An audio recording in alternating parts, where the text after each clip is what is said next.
Hola, Buenos días. ¿cómo estás?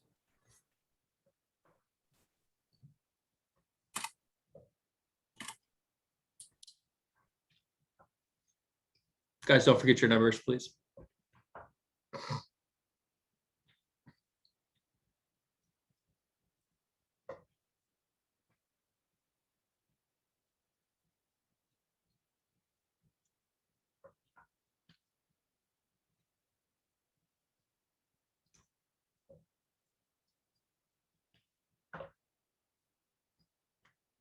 So, Michael, now that you've had a chance to see the Slack a little bit, how do you feel about it? It's okay. It reminds me a lot of Discord. Yeah. You see what I mean about it being business casual Discord? Yeah, totally. Totally see that.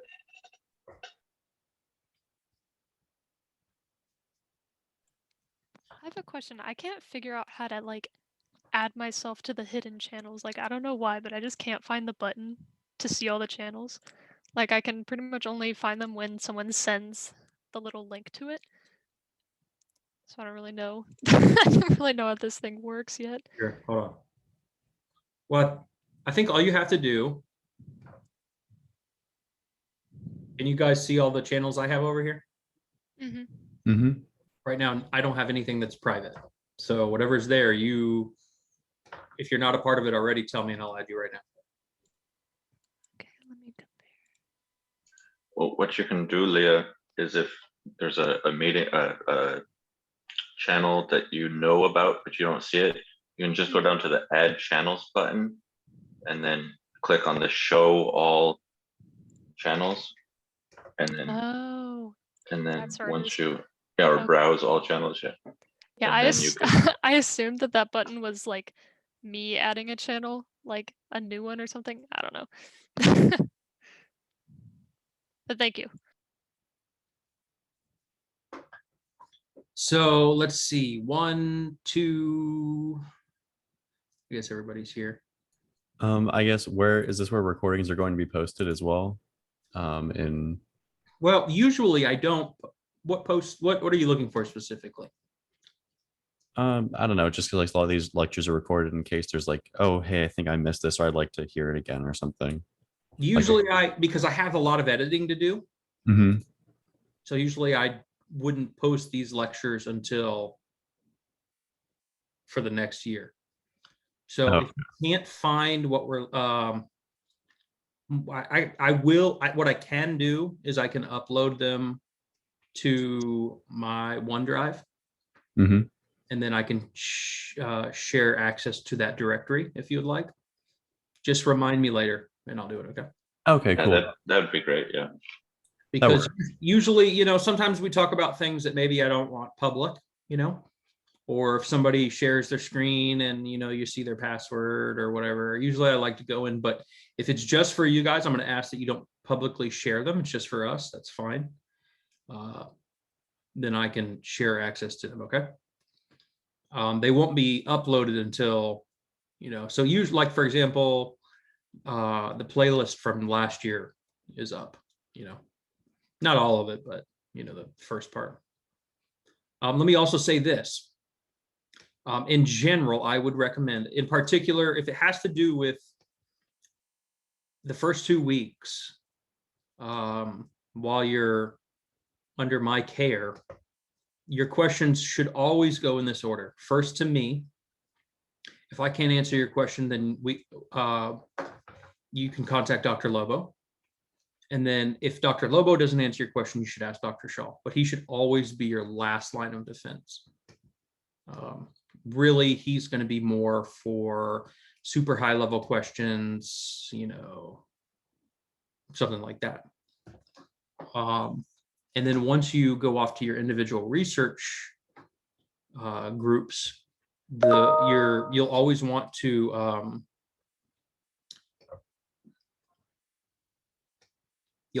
go to your research graduate student first, and then from there you'll want to talk to Dr. Lobo, and then from there you'll want to talk to Dr. Shaw.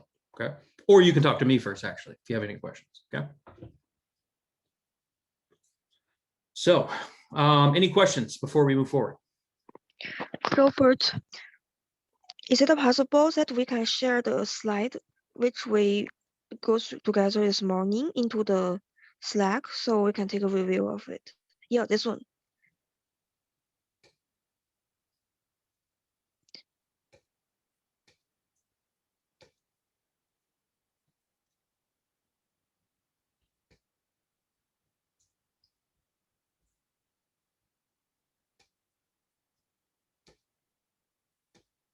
Thank you.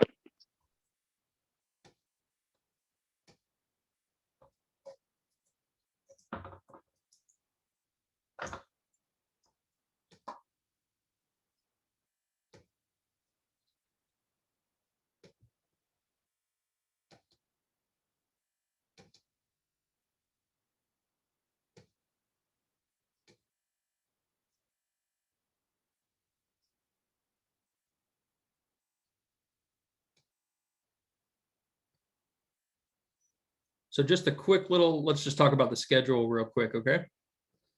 So keep in mind, you know, just to put it all in perspective, we haven't even formally assigned assignment 1 yet, right? So if you're feeling overwhelmed about anything, like, oh my God, I don't know how to do it, it's because we haven't even talked about it yet, right? As far as I'm concerned, if it were up to me, I would just give you the code for every single one of these things. And what we would do is I would take you through that code one line at a time, and we would go through and talk about it. Because if you know how to do the MNIST classification, if you know how to do CFAR classification, even UCF 101, those are all completely irrelevant in the scope of what you will be doing. The only goal, like I told you before, the only goal I have is that if you can have some nice image classification files, and if you can have a nice video classification file project, then you can take those and you can modify them for your own specific projects, right? Because some of your graduate students will be more helpful than others. And not to mention the fact that they may just hand you some code and say, figure it out. Whereas here we have the opportunity to go through things. And this is how I believe the best way to learn how to program in Python for computer vision is to go through somebody else's code one line at a time and to figure that out. And then now you have that in your toolbox. Okay.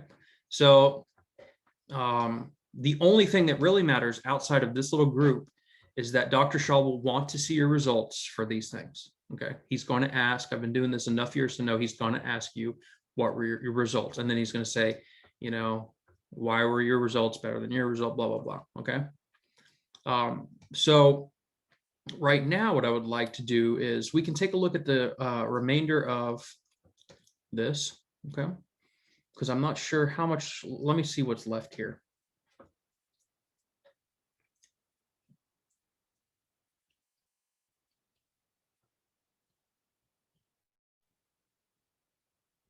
So we'll kind of talk a little bit more about this. These are just some common names that you need to know, okay? So neural networks were originally devised in the 1990s, right? And they were put on the back burner because we weren't really at a place in our technological evolution to where we could compute the number of parameters required to produce meaningful results. Okay, so neural networks, not convolutional neural networks. Neural networks where you see the neuron and all that business, right? They were called support vector machines, SVMs, right? Dr. Lobo talked a little bit about that. SVM is nothing more than just some fully connected layers, right? So when you see that last part of these neural networks, that's the SVM we're talking about, okay? So those fully connected layers, and you can even see here in this, look at these last couple layers here, these are fully connected, right? Well, it wasn't until 2012 where when AlexNet came out that really started introducing this idea of convolutional neural networks, okay? It combined this idea of convolutions Now, keep in mind that convolutions here in this context are not the same as convolutions in mathematics, okay? So not that you'll ever need to know that per se, but in the event anybody ever asks and you don't want to sound like a dummy, now you know, okay? So it's not exactly the same. What we're doing here is different. Some similarities could be argued, but anyhow, so in 2012, AlexNet came out, and that is when things began to change. So it honestly wasn't until recently that we started seeing some of this stuff. So then they came out with the VGG network, right? And you can see here, the VGG is really, like we talked about before, kind of what I like to call blocks, right? Conv, conv, pool, conv, conv, pool, conv, conv, pool, conv, conv, pool, right? And it just kind of, you kind of work your way all the way down. Then you see these 3 fully connected layers, followed by a softmax, and then you have your output vector. This is probably, in my mind, this is the most characterizing convolutional neural network that you should learn, right?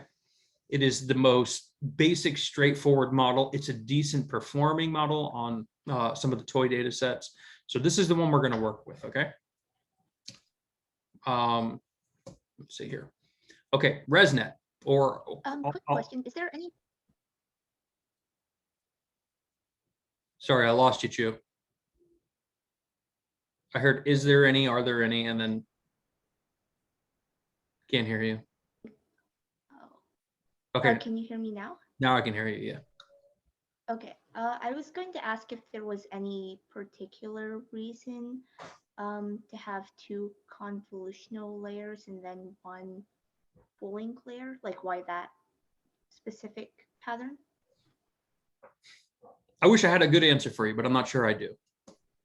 If I had to answer you, maybe without reading, like for example, if I wanted to find a true answer to your question, I would refer to the VGG paper, right?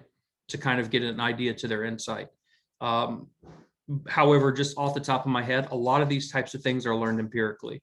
So, you know, in my opinion, they may have, honestly, I would not be surprised at all if the true story of what happened reflected something like, hey, John, want to try 2 convolutions instead of 1? Yeah, let's do it. And then they try to come up with a reason after the fact that it theoretically makes sense. Okay. Now, I'm not saying that's what happened, but I am saying that I've seen those kind of things happen. I know humans, right? And I know how this kind of stuff works. And a lot of it is just kind of, it's empirical. You know, you try it, it works, and you do it. Okay. Now, there are, I'm sure, some reasons that we could get into, but I don't know them off the top of my head. But more importantly, to answer your question, if you wanted to know, if you truly care, go check out the VGG paper. I'm sure that they've put in some kind of, that's how this whole thing works, right? I mean, there's no way I'm going to have every answer to every question. But I do want you to, that's kind of, to me, honestly, what getting my degree has been like, is that nobody's going to teach me most of this stuff. They're just going to teach me how to teach myself. You know what I mean? So here in 2015, we had something called ResNet. You'll see a lot of this one too. This is also a very popular model. And this was kind of revolutionary in the sense, so it's called residual net, right? And they use these what's called residual connections. So you see how we have this feed forward network happening here, but then they also take the input and then they concatenate it here, and it gets fed into this next level. So you're kind of getting this like, this kind of like, in a way, I'd like to think of it as, it's not an LSTM, a long short-term memory network, but it's kind of like a memory in a way, right? You kind of have this residual, if you think about the term, residual memory hanging around from 2 layers before, right? So it's like kind of keeping an idea of the big picture to me, right? So you have these residual connections that feed forward in addition to just the straight feed forward network, okay? So these are the kind of ideas people say, hey, you know, what if I do these 2 convolutional blocks in a row? Boom, paper, okay? Now, keep in mind, this was 2014, 2015. Times have changed, right? It's not so simple anymore to just come up with something.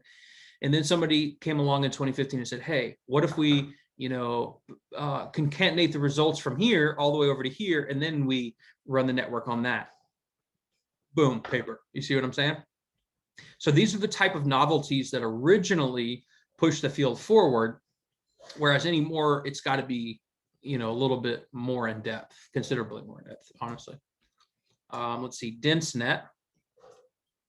Let's see if they show us a picture of a dense block here in the next one. Revolution of performance of the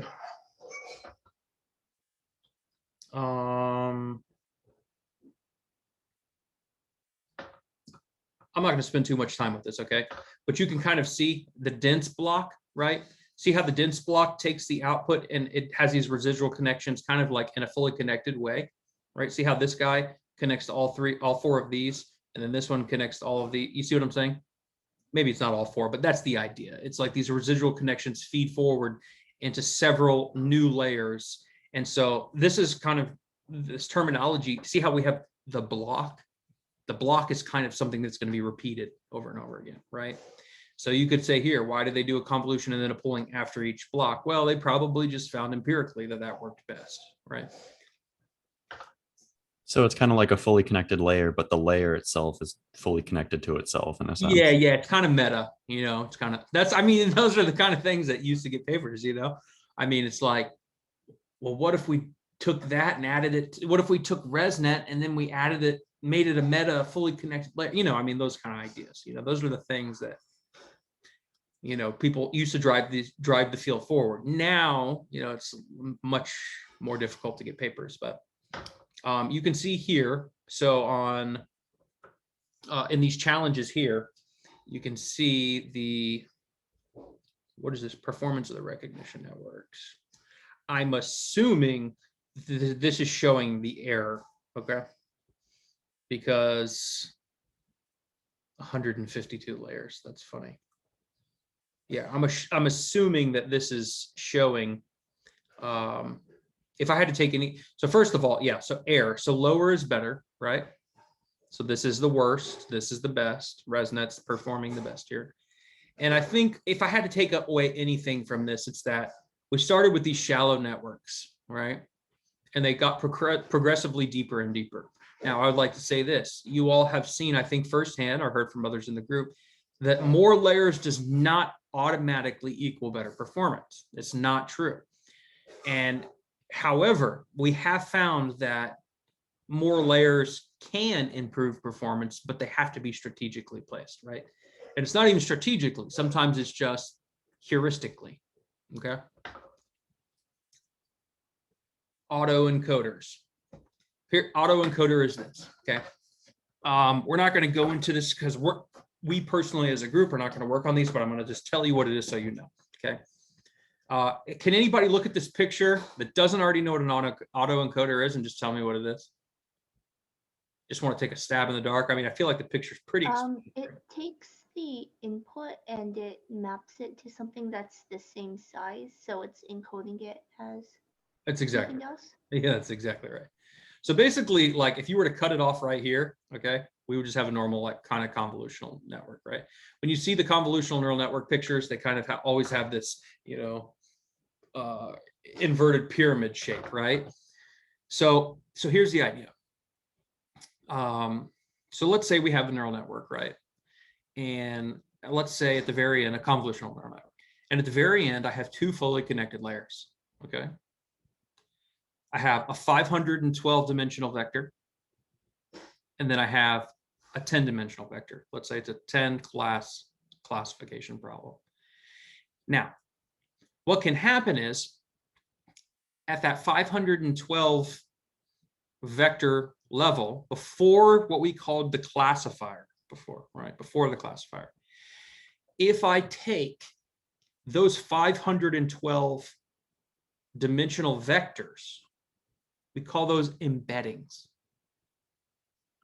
or features, right? The feature vector. So if you hear this terminology, and I don't know if you've noticed or not, but that's kind of a big part of what I'm trying to do here is expose you to the terminology, like fine tuning and all those types of things, because these are the words people are going to say, and you have to have some idea. I don't want you to get overwhelmed you know, because they're going to say, oh, the temporal depth of the autoencoder gives these feature extractor, blah, blah, blah. And you're going to be like, oh my God, my mind is blown right now. You know, so I don't want these words to scare you. I want to just kind of expose you to them. So what we have is called a feature extractor. A feature extractor means you take an image or video, but let's say an image, take an image, you put it through the convolutional neural network, and you go through, and at some point before you get to the classifier stage, right? That last fully connected layer, in our case, 512 by 1. You take that, that is called a feature.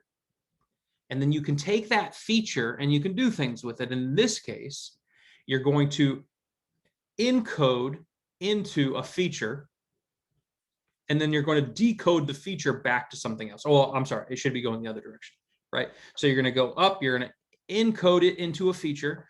So you can imagine I'm taking an image, and that image is going to be encoded to a 512 by 1 feature vector, okay?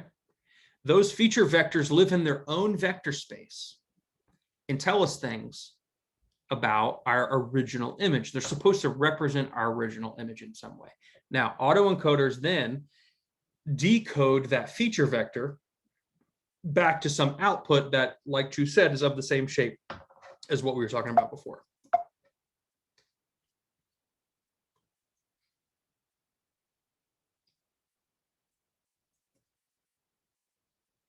Okay, Gans, or generative adversarial networks. Okay, the idea here, okay, is that what you're going to do is you're going to put in a real world image. You're going to put in an image from a data set, right?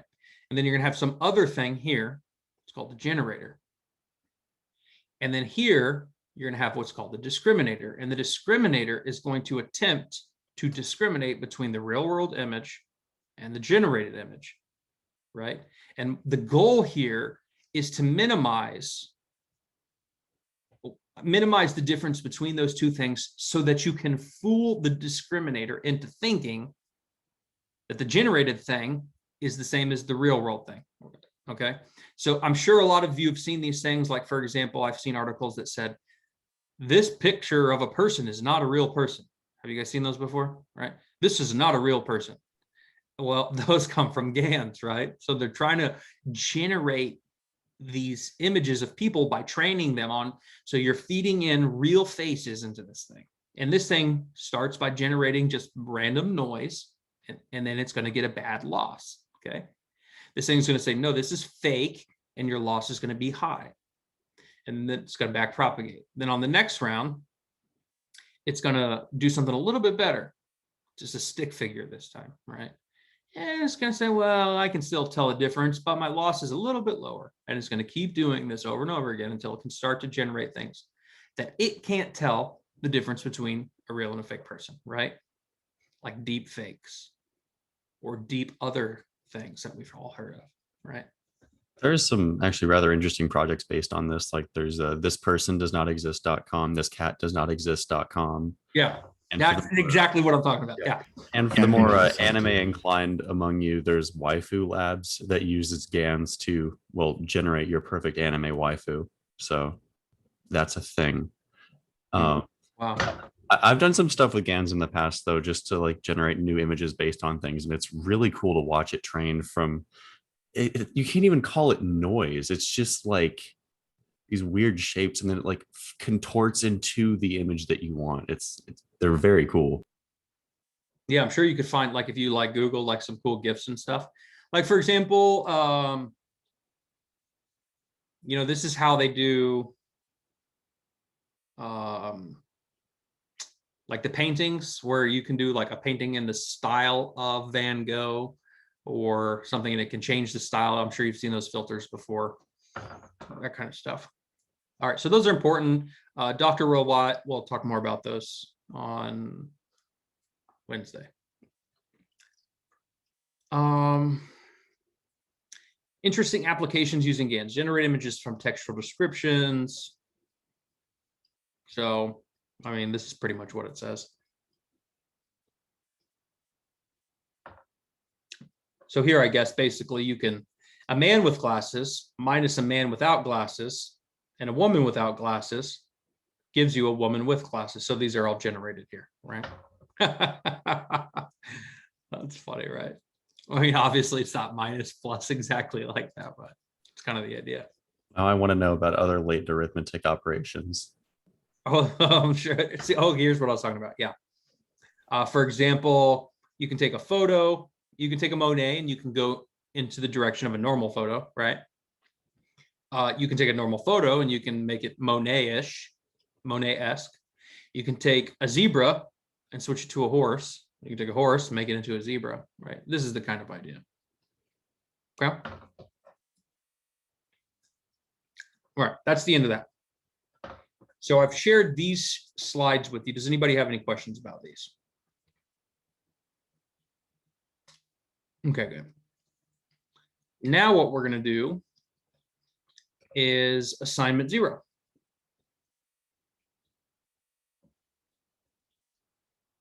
Let me see what's in here.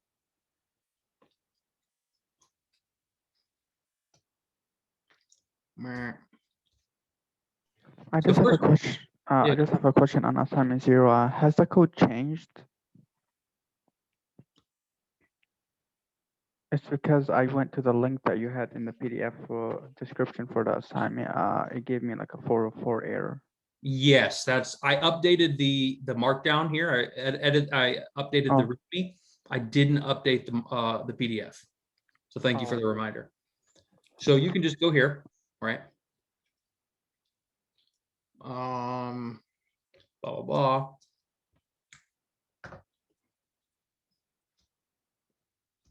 Blah blah blah. You could copy all this here. Okay. Also, I think I have it in my pie chart. So let's do that.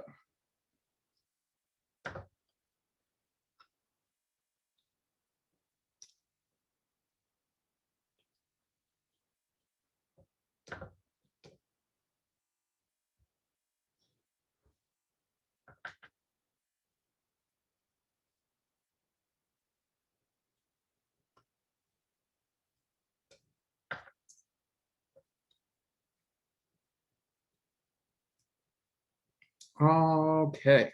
Now, first of all, I want to check my interpreter, right? So I've opened up some new code. You guys can see this, right? Okay. Yep. So I opened up this project. The first thing I want to do is I'm going to go in and I'm going to check what my interpreter is right now. So project, interpreter, and it's using REU 2021, which should be good, right? Because we installed Keras there. Okay. But may not be. So we'll find out. So the first thing I'm going to do before I run this code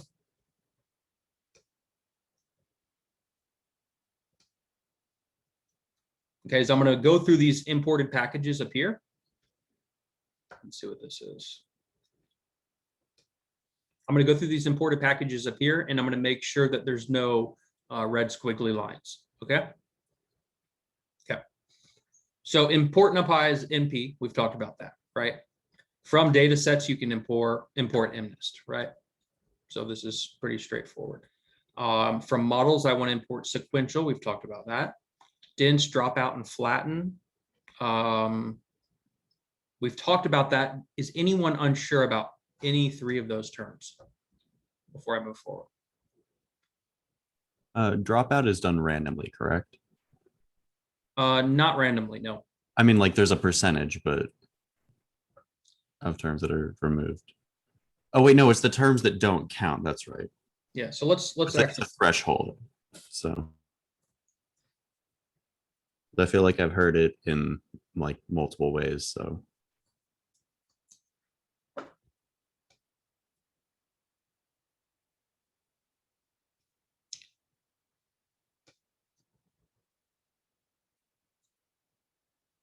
Dropout is a regularization term technique for reducing overfitting of blah by preventing complex co-adaptations. It is an efficient way of turning blah, blah, blah.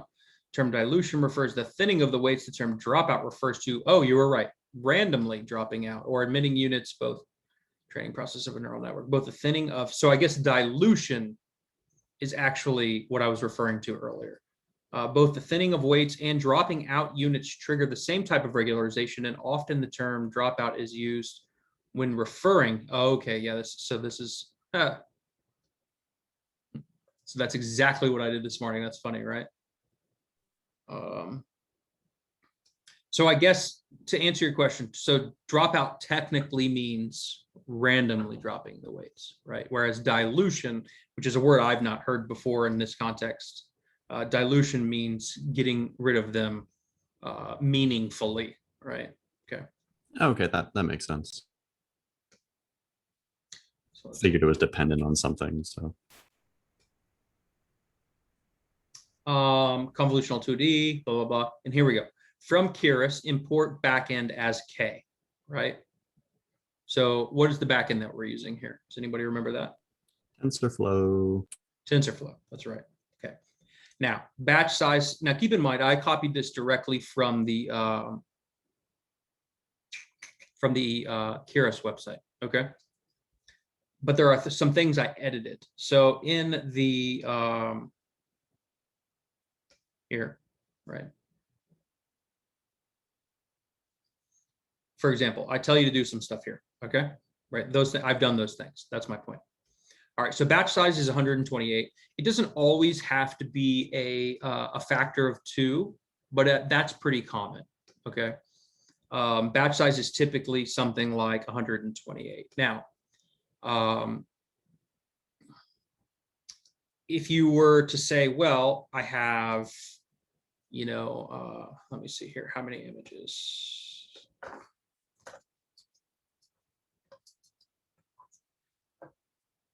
60,000 images in MNIST, okay.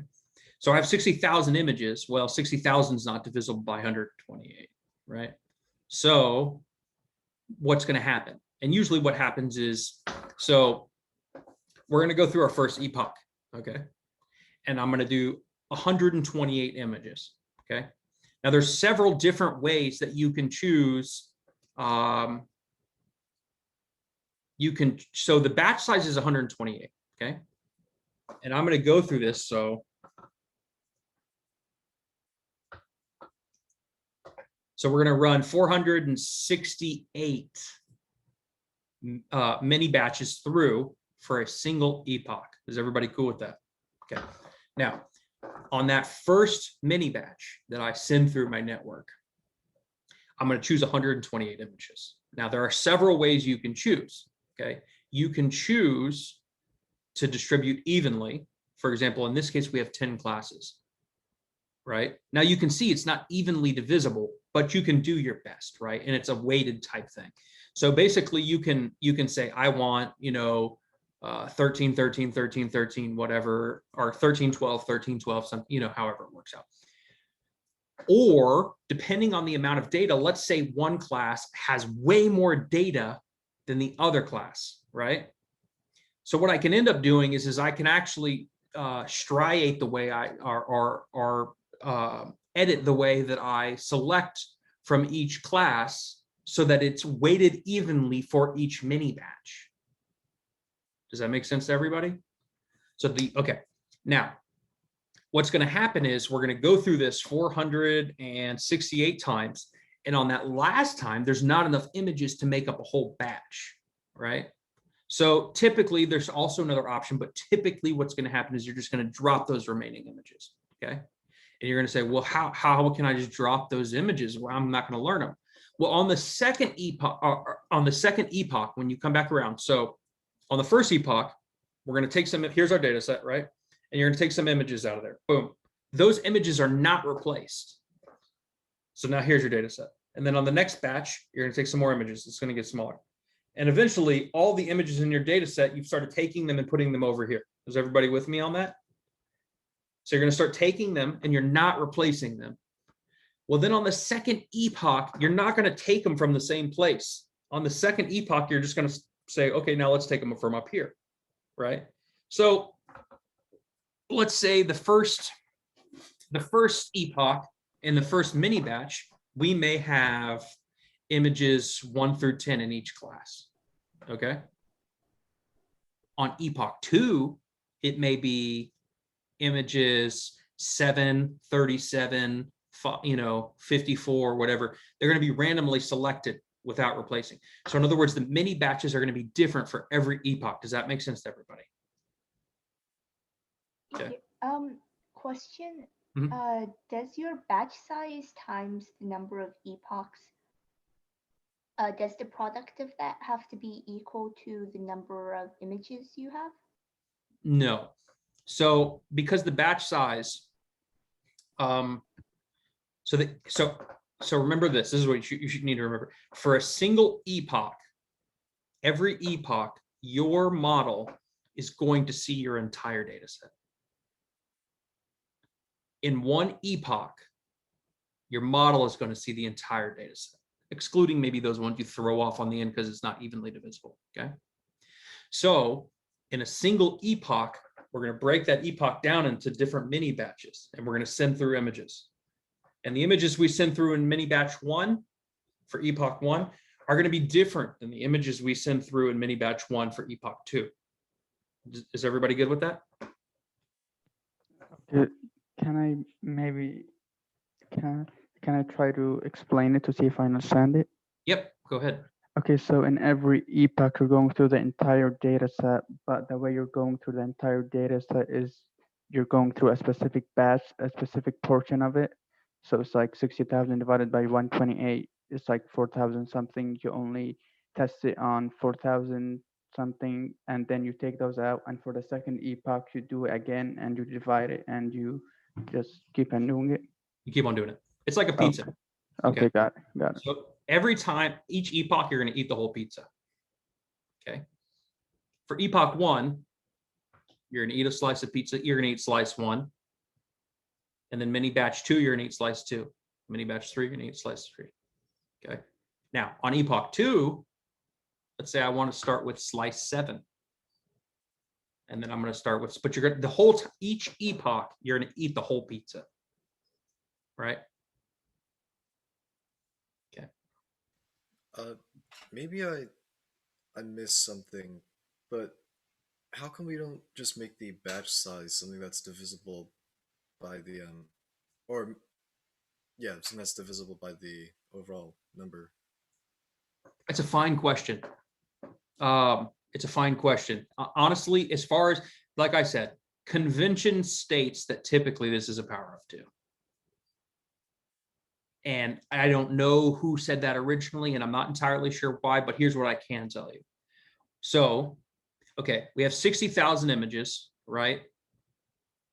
That means we're going to do, for 128 images in each batch, we're going to do 468 batches. But then what about those remaining images from the last one? Well, we're talking about like, what, 100 images here? So you're not going to see 100 images for one epoch. Well, 100 images compared to 60,000 is nothing. You know what I mean?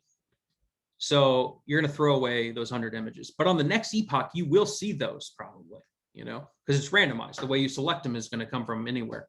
So I don't really know, to answer your question exactly. It's a good question. Let's actually just Google it. Why are many? So typically people call it a batch, right? But you can also call it a mini batch. Either one's correct. Why are mini batches powers of 2?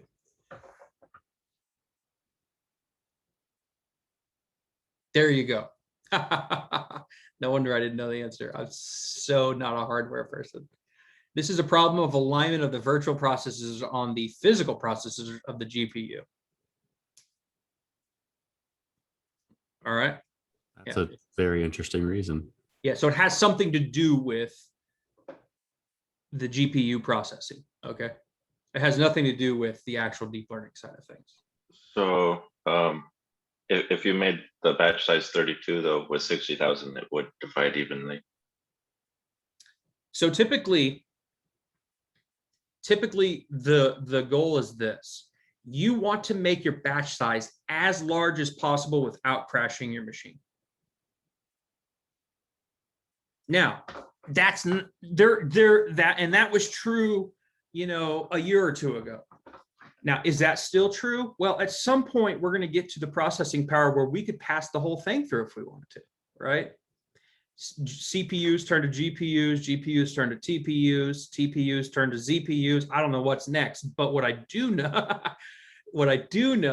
is that at some point you could pass through the whole thing. And the question is bigger batch size always better? And in my experience, that's not true. Now, the general consensus is the largest batch size you can have is better, right? But again, like I'm saying, that's contingent on the fact that those were ideas that were based on computational limitations. So, you know, it would be interesting, if you're interested, to try changing nothing else, leave everything the exact same except for the batch size, and let's compare the results. I think that would be an interesting experiment, right? But in general, you want your batch size as large as possible. Training is going to be fast. Okay. Okay, now here, this is very important, and this is important for reproducibility, okay? And for those of you who read the assignment 0 business, you should see this already. But anyways, Keras gets its sense of randomization from NumPy, okay? So by saying numpy.random.seed, what we're doing here, okay, is everybody to some extent familiar with how random numbers are generated in a computer? Is anybody not familiar with that process? It's okay if you're not. I mean, honestly, you guys probably know more about true computer science than I do in a lot of ways, because I came from math.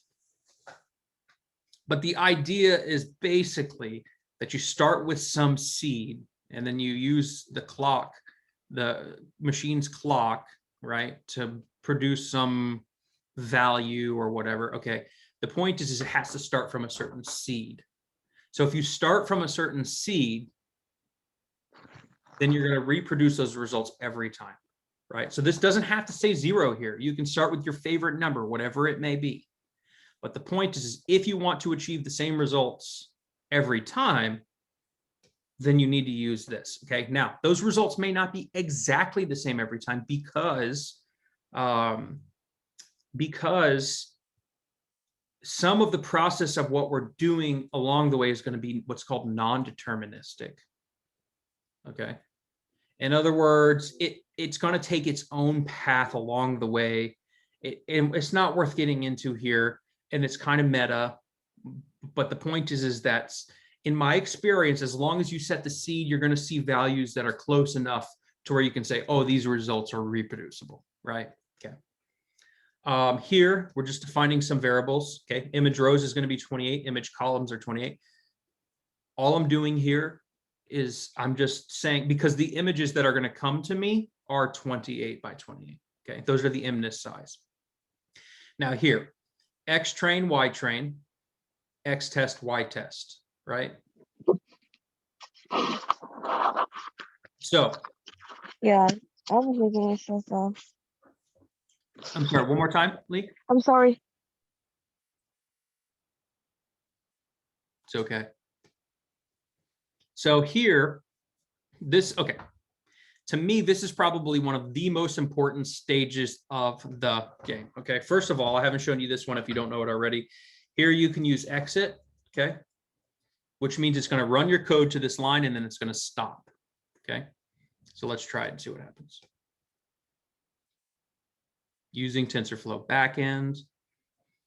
Somebody's having a problem here. Let's find out. This happened to me. So do you see how it says process finished with exit code 0? That means my code's fine, okay? So I'm gonna be led to believe that there's a warning, not an error, okay? So let's look over here. Future warning, passing, or one type as a synonym of type. This is because TensorFlow and NumPy are not, okay, the specific version for NumPy is not supported by TensorFlow, so you're like getting a warning. You maybe have a NumPy 1.20 and it needs NumPy 1.16.4. It happened to me. Okay. Does it prevent us from moving forward? No, it's just annoying. Just annoying, okay. There is actually a way to suppress these warnings, but I'm not gonna go into it now. If you really care about it, you can Google it, okay? But there is a way to suppress the warnings, okay? So, but what you're saying, Zane, is a good thing, okay? So remember how I was talking about all the dependencies that happen with the various packages that we're going to use, right? So you've kind of solved the problem for us. Okay. So what we just realized is Conda, we need to take our version of NumPy down to 1.16 from 1.20. Okay. Now, because that could take a while, I'm not going to do it, but let's just take a look at Google and see how we would do something like that. Okay. Now, in this case, it's a warning. It's not an error, right? But I'm sure this is how the entire process would go. You run the code. Let's pretend this said error and not future warning. Okay. What you're going to do is you're going to Google this. Okay. Okay. You're going to Google it. So then you're going to find something on Stack Overflow, and it's going to say TensorFlow 10. Blah, blah, blah. It's just a warning, not an error. It's occurring because your current NumPy library version is not compatible with TensorFlow version. You need to downgrade NumPy version. TensorFlow has a requirement NumPy blah blah blah, but you must have some higher version installed. Okay, is everybody cool with this? So how we would solve this problem is you can do it this way, right? If you're using 2.0, a quick solution would be to downgrade your NumPy to 1. I use 117 and receive the same warning. So we could probably do it that way. To revert to. All right, who wants to try this one? Do you think we should try it? Yeah, it happened to me. I downgraded NumPy to 1.16.4. Then SciPy gave me a warning, said it's not compatible. It needs 1.16.5 and above. So I uninstalled NumPy again, installed 1.16.5, and it worked. It stopped giving warnings for both. Man, you just blew my mind, dude. Yeah, it was annoying. Yeah. Okay. Honestly, this year so far, I have had the least amount of errors so far with packages. So Please This don't is what I hate that about Python. sentence. You're gonna jinx it. Yeah, don't jinx it. Exactly. Now I've screwed us all. So first of all, let me say this. These are the type of errors that can take hours to resolve. Imagine if you didn't find this Stack Overflow, right? Okay. And this is a relatively easy one to fix. Okay. So this could take a very long time. So I think for this, I think what we should do is we should do this. Okay. Don't they have like a website where they have like what's compatible with what for Anaconda or something? I'm sure they do, but the Where do point people is get that these? how would you have even known, like for example, reading this, future warning pass is deprecated. In a future version of NumPy, it will be understood as blah, blah, blah. How would you even know what to look at? Like, what are the version conflicts here? Would you know to look for TensorFlow? I don't see the word TensorFlow anywhere, except for using TensorFlow Backend. I see. It's packages, TensorFlow, Python framework, D types. There you go. So you got to really start to get down to the nitty gritty. Okay. Well, but how do I know it's not my Python version interfering with the TensorFlow? Or, you know what I mean? It's just like, this could go a lot of different directions. That's true. So, then you have to actually post the Stack Overflow question. That's right. That's right. And pray that somebody answers it before your meeting with Dr. Shaw tomorrow. Okay. All right. That's happened. Okay. So here we're going to do Conda activate RU 2021, right?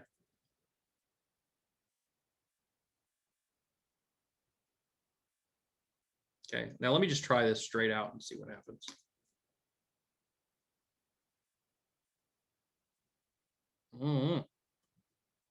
Uninstalling pips independence resolver not currently taking into account all the packages that are this behavior. Successful. Yeah, I got these as well. I ended up doing some other installations for other packages and I ruined everything. That's okay. You remember how I was telling you guys about like deep learning and how you have the hyperparameters? You change one and one goes down and the other goes up. That's exactly how, in my experience, package conflicts can work. Okay. Now in this case, look, I've had a really nice resolution so far, I think. Zane, what do you think? Does this look better than how it went for you? Yeah. Okay, good. So if anybody has that problem, just let me throw this in the chat real quick.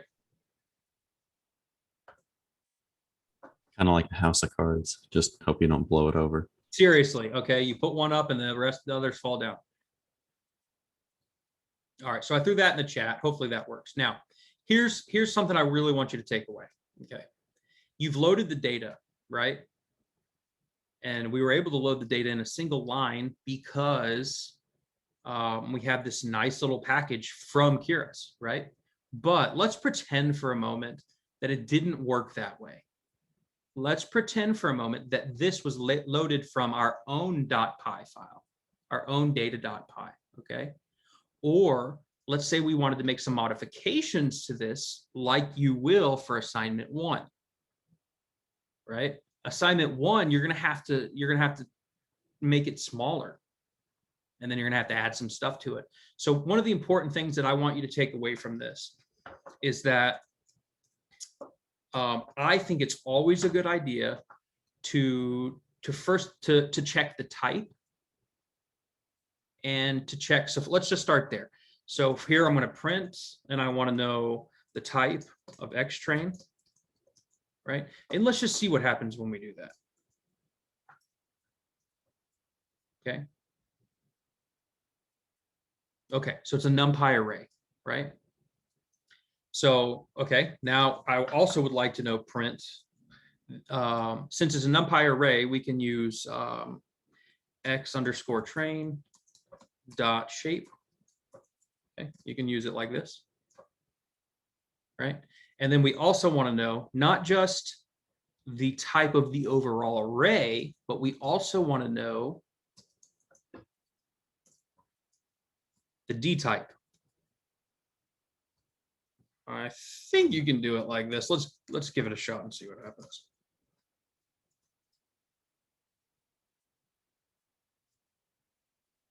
Okay, so we have a NumPy array. There are 60,000 images, which are 28 by 28. Why are there no channels here? This is MNIST, so it's just one. Exactly. So we don't need it here, right? Because it's assumed if there's nothing there, it's just one. It's just that thing. Okay. This is also very important. The D type, the data type, is integers, 8-bit integers, or whatever that. Okay. So that's important. And here's why this is all important. Okay. Let's say you make some modifications, like, for example, see what I'm doing right here? Xtrain equals xtrain. I only want the first 1,000 elements, right? Let's say you make some modifications, whatever those are. Whatever happens here, whatever modifications you make here, after this is all said and done, it needs to be the same type and the same D type before you move forward. Does that make sense? So this is critical. In assignment 1, this is why it's there. In assignment 1, before you move forward, you need to make sure that it is the same type as how it should have been originally, how it was originally. Does that make sense? Okay, now let's try a couple more things. For example, we can do an assert statement, right? Assert that. Quick question. Yeah, go ahead. So what's the difference between type and data type? Type is the type of the array. So I guess like because it's an array object, we know it's, I guess that. Well, it's like, what's the overall thing? What's the overall thing? Is it a list? Is it a dictionary? Is it a? They usually come in classes. What? Oh, so it's like the type of data structure, and then D type is the data type of element. The type of element, yeah. Oh, okay, cool. That makes sense. Okay, so here, I want to assert that the train, blah blah blah, is. I think I can do this. NP dot. I don't know. Let's try it and see. Uint 8 maybe. I may need to actually make this a string. Let's try this. This is probably more valid.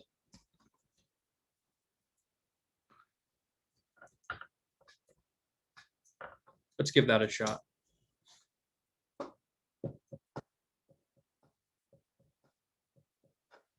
Okay, so you see, do you see how my code finished with code 0, right? Okay, this assert statement basically, and then you can put a print here. You can say, what do we want to say?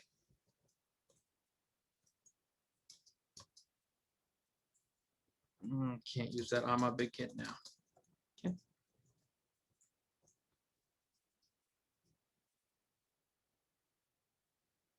Okay, so you see how there's no there's no, it didn't print that, right? So now let's put in something else.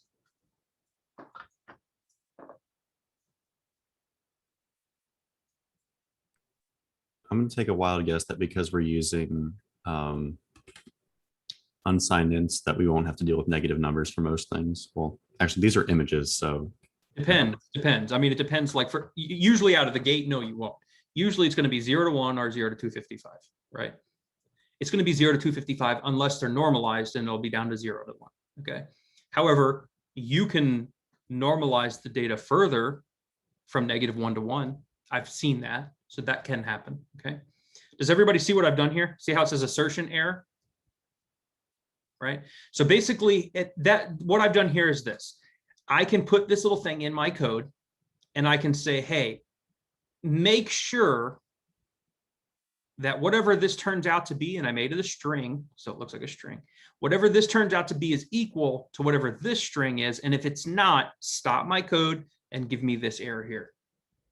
Okay. Does everybody see that? So this is, I mean, this is a little bit more on the developer side, right? I mean, as long as you know what you're doing and we did it right, then you don't really have to do this. But at some point, your codes will get so long that it's nice to have these little safeguards in there. So especially when we start talking about data, okay?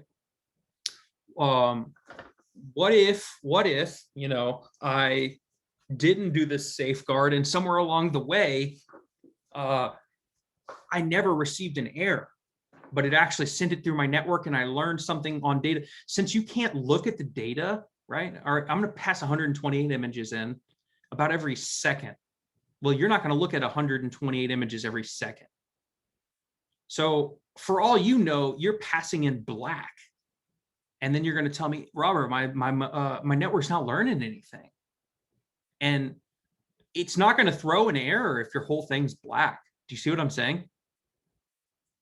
So it's just going to train on blackness, right? So this is just an idea about how to safeguard yourself, okay? So my point of all of this is to say this, and this is for assignment 1. We're doing assignment 0, but this is for assignment 1. You need to always make sure that whatever comes out of here, this is from MNIST itself, whatever comes out of there is the same thing that you're sending into the next stage if you do some type of modification. Everybody cool with that? Okay, all right. Fun fact, for Mac users at least, and I'm sure it's Control-Shift for others, but I don't know. For Mac users, you can use Shift, Command, and you see how I'm at my exit statement right now? I can move it up and down however you want. Depending on the IDE, like at least for like Atom, you can hold Control and use up and down arrows. Okay, yeah, good to know. All right, so I'm gonna move this back down right here, and I'm going to select all of these things. As I told you before, Command / comments all that out, right? I don't want to see it right now. Okay, now let's talk about some other stuff. So,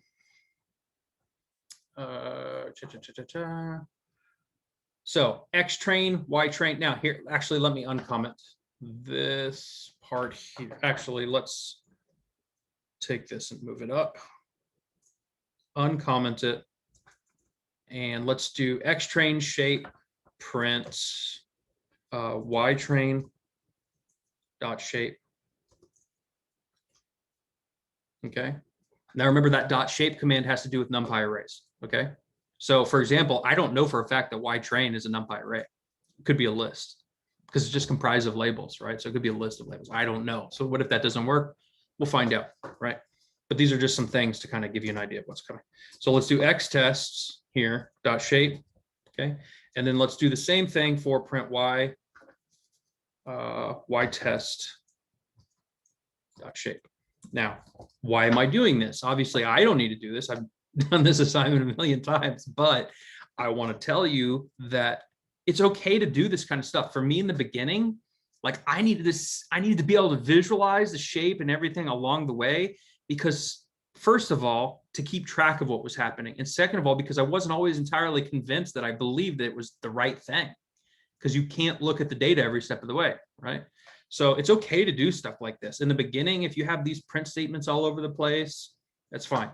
So let's take a look at this. This is telling me I have 60,000 28 by 28 grayscale images. That's for training, right? I have a vector, which is really 60,000 by 1. Okay.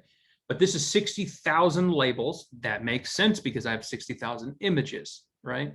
Here, I have 10,000 training 28 by 28 by 1 images, and I have 10,000, I'm sorry, tests, and 10,000 test labels here. Okay, is everybody with me so far? It's okay to do this kind of stuff. Okay, don't feel like a dummy if you do this. I mean, like literally, if I showed you my first code, I mean, it's embarrassing. Okay, so, all right, now we're gonna come down here and we're gonna reshape. Well, how nice of me that my past self looked at the shapes of the previous ones. So now I can get an idea once I'm reshaping what is actually happening here. Okay, so let's talk about this. Xtrain.shape. Well, that's what let's get rid of all this mess here. Let's make this smaller. Okay. All right, here I printed xtrain.shape. Now, I would say it's probably a good habit if you are going to start doing stuff like this, that you should write yourself little notes, because after your code gets big enough and you have these print statements everywhere, and you're just going to have a bunch of nonsense printing out down below, and you're going to be like, oh, I hate myself. This was stupid. Why did I do it this way? Okay, let's just do this. Right. Okay, that's, lesson learned the hard way. All right, xtrain shape. Here you go. All right, now I'm going to take xtrain. I'm going to take xtrain and I'm going to dot reshape it. Dot reshape is a part of the numpy, right? So I can use it here because xtrain is a numpy array. We saw that already. Okay. You know how it said ND array? NumPy ND array. That means n-dimensional array.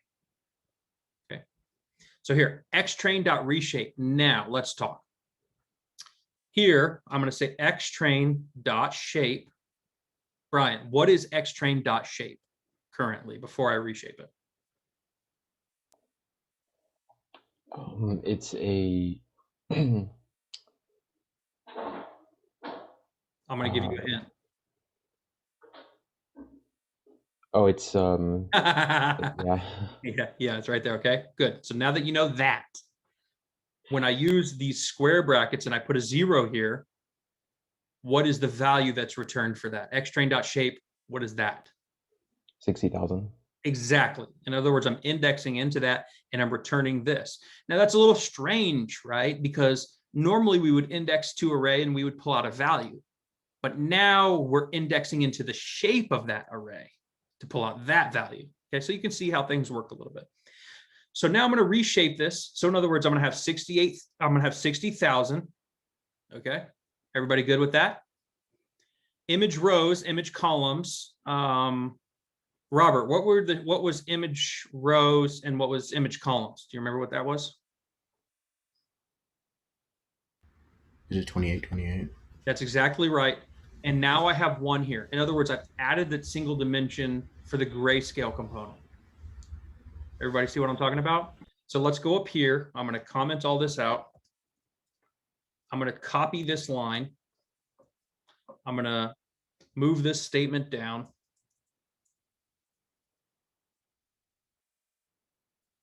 We can do it here, right? And I'm going to put that here again, okay? So xtrain shape before, and then xtrain shape after, okay? Does everybody see what I'm doing here? Okay, so let's see what happens now.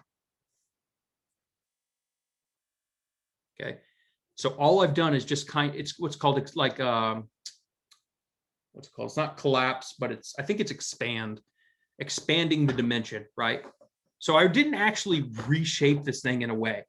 To our intuitive senses, 60,000 by 28 by 28 is the same as 60,000 by 28 by 28 by 1.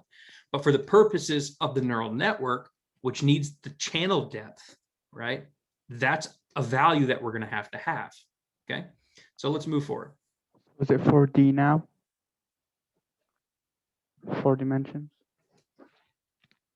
I mean, technically, yeah, it's a 4-dimensional array, right? But in some ways, I don't know if I would want to think about it like that. Because in some ways I would want to think about it like I have 60,000 28 by 28 by 1 images. Do you see what I'm saying? If I think of a 4D array, and for me personally, when I start saying D, I'm trying to like spatialize it in my mind. 3D, I can see that. 4D, we've left the realm of my comprehension. So if you can just think of it, I have 60,000 images that are 28 by 28 by 1, right? All right, so now I'm going to do the same thing with X test. I'm going to expand and put that extra, right? So my X train, these are images, X test, those are images. Is everybody good with that, right? Input shape, well, I'm just defining this, is going to be a tuple comprised of 28 by 28 by 1, okay? Now, X train and X test are both comprised of images. And I'm going to use X train dot assert type, or maybe it's assign type, And what was the type previously before I changed it to float 32? uint8. That's right. So it was uint8, and now it's going to be float 32. Okay. So somebody may say to me, well, hey, Rob, I changed mine up here before I did the reshaping. That's fine. I mean, as long as it all comes out in the wash the same way. But you know how you do PIMDAs in math? Please excuse my dear Aunt Sally. Okay. That doesn't apply here, but sometimes it does apply. The order in which you do things can matter. So just keep that in mind here. Okay. Now, let me ask somebody what's happening here. Oh, test. Okay, I'm going to take X train, and I'm going to tell you even what this symbol means. When you do divided by equals 2, then that's like saying X train divided by 255 equals X train, right? So this is the equivalent of saying, you could do it the long way, that's fine. X train divided by, well, actually equals X train divided by 255, okay? It's an equivalent as that, okay? It's just a shortened way to do it. What does this return now? What's happening here? It's like normalizing it from like an image into, it's either going to be like between 0 and 1. So Nice. instead of being like a pixel value, like they're all between 0 and 1. That's exactly right. That's exactly right. So what we've done now is we've normalized the values from 0 to 255 to down to 0 to 1. Okay. Robert? Yo. Okay, so let's say you did X train to slash equals 255.0. Wouldn't it convert it to float? Well, what does this step do here? Then you can take those out. You can take out 43 lines 43 and 44, and you can just divide train and X test by 255.0. Are you sure it's going to go to float 32 though? 32? No. What if it goes to float 16? You know what I mean? Yeah. Okay, good. But I see what you're saying. And there's more than one way to skin a cat. But again, you're definitely in that case. Let me say two things. First of all, down and dirty is the way to be. Okay. Always throw some code together. If you have to do 2 lines and it runs, that's fine. Now, like you, I can tend to be a perfectionist, and I want to say, oh, can I get these 10 lines down to 1 or 2? I have a problem with that. That's just me. If you have to do it this way and it's quicker, do it this way. If you want to go back and clean it up once you got the results, that's fine. You know what I'm saying? The other thing is there a reason why you're normalizing it? Because I've done it without normalizing it, and it seems to be fine. I don't know why it's normalized. You ran the whole experiment without normalizing? Not this one. I did the CFAR 10 without normalizing, and it seemed to work just fine. I'm sure it would work fine here. I don't really know. I mean, this is from their website. Since it's coming from their website, I would assume that they probably have some idea of what's happening on the inner workings. You know what I mean? I can't say for sure. Yeah. It was kind of slow. Maybe, I don't know. Maybe it makes it faster or something. Good. I remember from my machine learning course, we rescale, like normalize, because sometimes you have like different columns in your data. One column might be like in the thousands and another one might be in the tens. So the magnitude can affect your results. Well, but I mean, think about it just- like this. I mean, imagine you have 10,000 versus 0.567813. I mean, at the end of the day, we're talking about a level of precision that's still, you see what I'm saying? I mean, it's 5 digits versus 5 digits after the decimal. I mean, what's the point? So if I had to guess, it probably has to do with, oh my God, I had an answer in my head. For example, okay, so you're I saying, think hey, it's just so it converges more quickly. it's very possible. It's very possible. So to answer your question, Michael, could you run this experiment without doing that? I'm sure you could. But for example, what you were saying, convergence rates, if you wanted to clock those, then you could say one way or the other. The other thing I was thinking is that, for example, I can run an experiment without batch normalization and I can still run it, but does it mean it was the right thing to do? So I don't know. This is from their website. Another cool thing, if anybody gets time to try it with and without. I mean, this is such a small data set that it would take almost no time, right? Two categorical here. Does anybody know what that's going to change it to? Zane, what do you got? I'm sure you know. It would change it to a categorical type. That's right. Can you be a little more explanatory? Okay, so it would have like I've done this before. Robert, type you need to would be a category. tag in Robert. Robert doesn't know. Robert, tag in Sanjay. Yeah.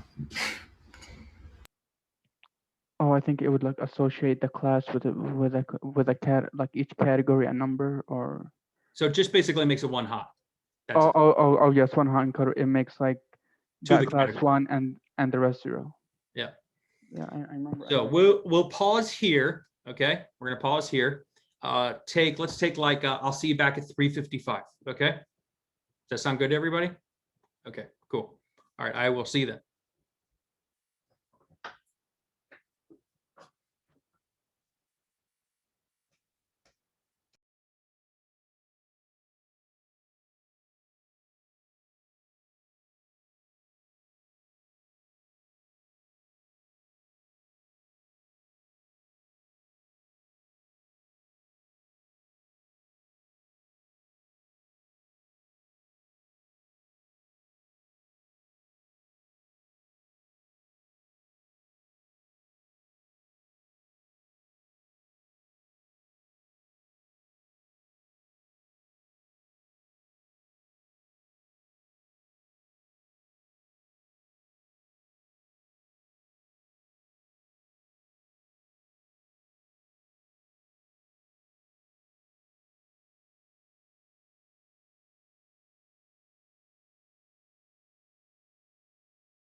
This is where our pets meet.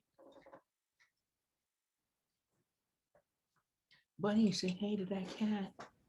Look, she has thumbs. You can kind of see. Oh, she look does. She does not want to be held right now. Wow. What's wrong with her, boy? Oh. Where's Danny holding you?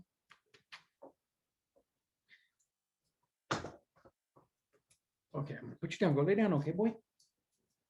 Go lay down, boy. Okay, guys, ready for action?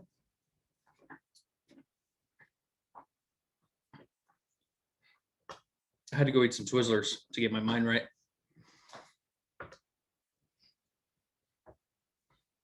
Ethan, your lighting's good, man. I just fixed so I closed my window more, and I don't know, I couldn't get the browser version of Zoom to work this last day for some reason. It kept saying like username required 300 error. Huh. I'm like, all right, fine, I'll use the official desktop client or whatever. So, and there's a low light manual adjustment, so I can do that. Yeah, this is the best lighting you've had yet. Yeah. Although, like, I don't know, I don't like having it this dark in my room usually. It's like for this long. Like, I usually like dark rooms, but like to be in here all day is a bit something. Yeah. Depressing. Yeah. All right, here we go.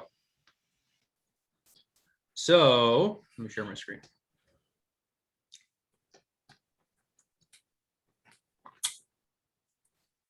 I just told my kid that she needs to clean her room and she's having a breakdown. So, all right.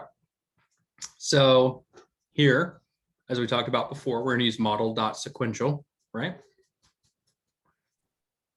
And then just going to add some layers here, right?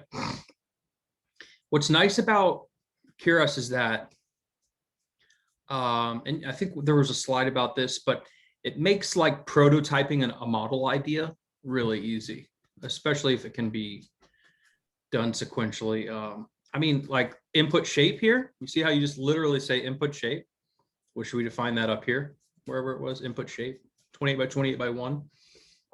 This just removes all of the extra. See, look at this. I mean, I guess it's not that much worse, but I don't know. To me, it's kind of nice. So basically here, what we're going to do is we're going to say, this is my input shape. This is the kernel size I want to use. And these are the number of filters I want to use. Okay. I'm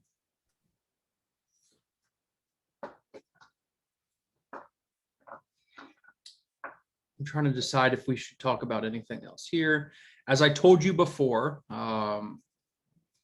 dropout should increase as your model goes along, right? So typically, like following the fully connected layers, you have 0.5 dropout, and before, like in the convolutional layers, something lower, like 0.25, for example. Okay.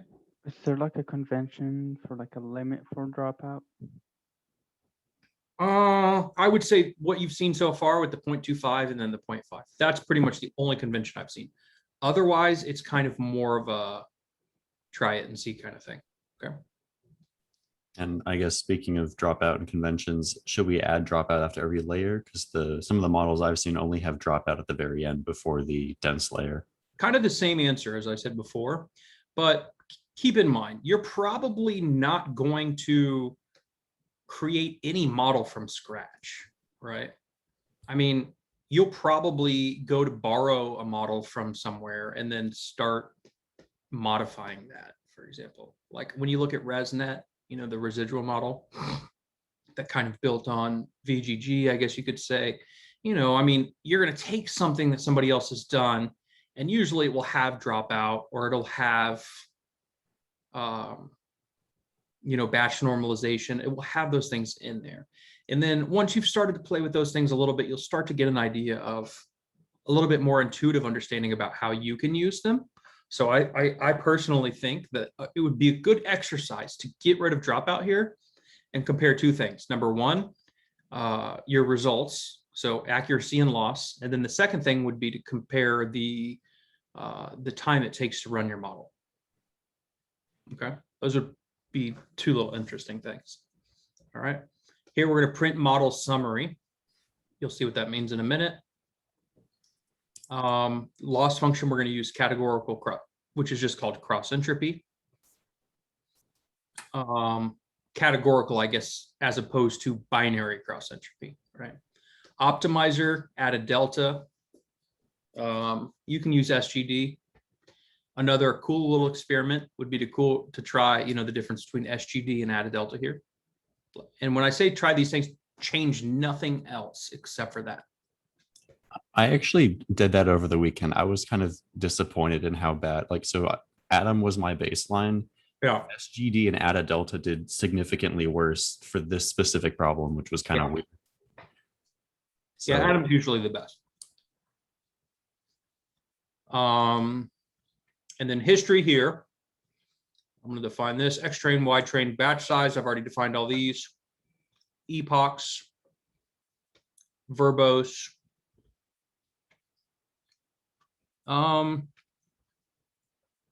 Usually the way I structure my code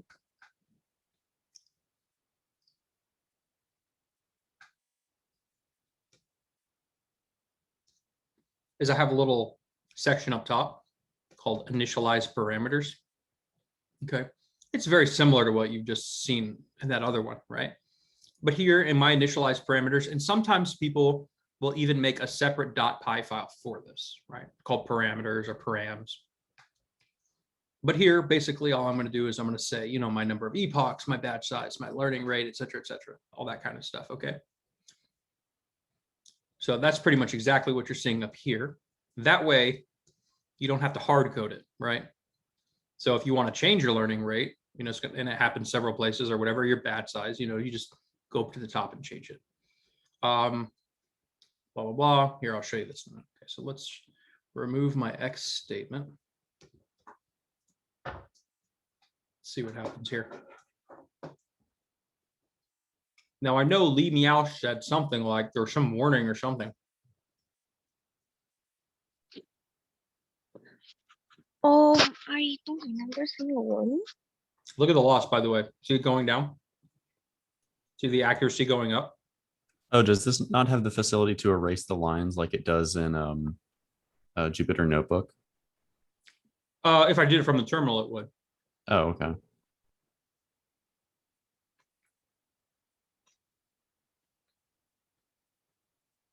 So, actually, I guess this would be a good time.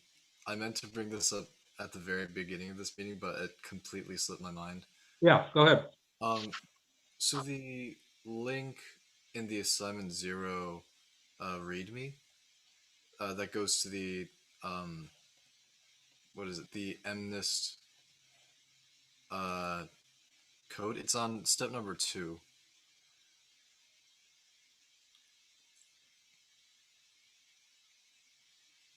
Yep, that one. I noticed that the code there doesn't quite line up with the code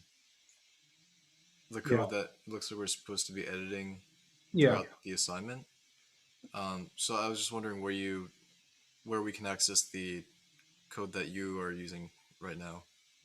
Yeah, probably you can just get it from this Python notebook here. Oh, okay, I see. Okay, so let me say all this.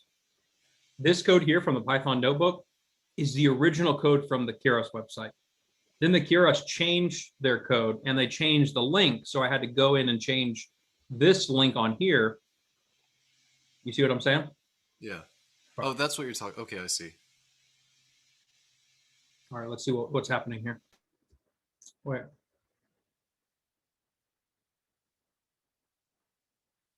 Hmm.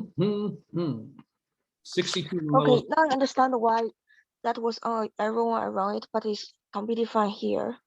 It's because I was running on the Google Colab, and Google Colab no longer support the function you were using. But you are not running on the Google Colab, you are just running on your own machines. That's why they do the still work, I guess. Well, there was a warning.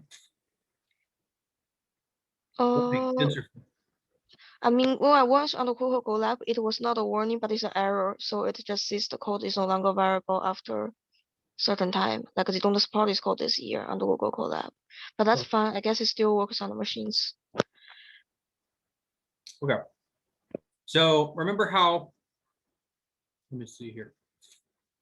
So let me go here, print model.summary. You see that? You could do something very similar to this in PyTorch, but it requires an external library. Basically, you get this, okay? So what's nice about this is that it kind of, like those pictures I showed you in the slides, right? Which you just gives you, you get to see what the model looks like. Now, if you use TensorBoard, it'll actually show you something. Who's done TensorBoard? I mean, with this project. Ethan, did you do it? Okay, I'm gonna have you share your screen in a minute, okay? All right, I'll get it pulled up then. Go ahead and get it pulled up then. All right, so notice how many parameters we're using, by the way. 1,200,000, right? So, we've asked several questions along the way about your CPU supports instructions that this TensorFlow binary was not compiled to use. No thanks. All right, let's see where we're at in this whole game. What epoch are we in here? Does it tell us? Sounds like a bloodbath is happening in the background. So this is epoch 4 out of 12, okay? I'm already at 99. Well, let's see here. So in epoch 3, I was at 98.77% accuracy, okay? Right? Now, let me say this. If you decided to use TensorBoard, which Ethan's about to TensorBoard, that's the Python. Oh yeah, no, TensorBoard. Yeah, TensorBoard X is for PyTorch. If you use TensorBoard, it'll make these nice little graphs for you. I highly recommend you do that for Keras. But let's pretend this was the output for your PyTorch code, okay? Well, in order to plot these things, what you would want to do is you would want to get this accuracy. So this is going to be your training accuracy here, right? And then you could call this your testing accuracy, okay? Or excuse me, this your testing accuracy. And you would want to collect these numbers at the end of each epoch and save them into like a list, right? So at the end of this whole show, Robert, how long would that list be? For example, the validation accuracy.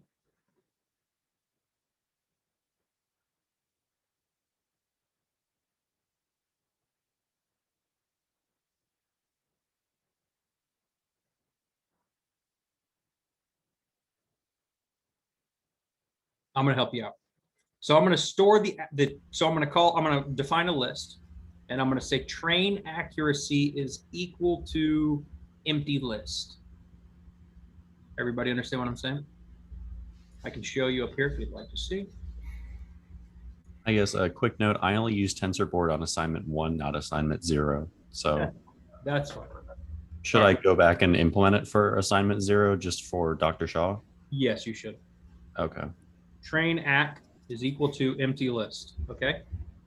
And then at the end of each epoch, right? Mm-hmm.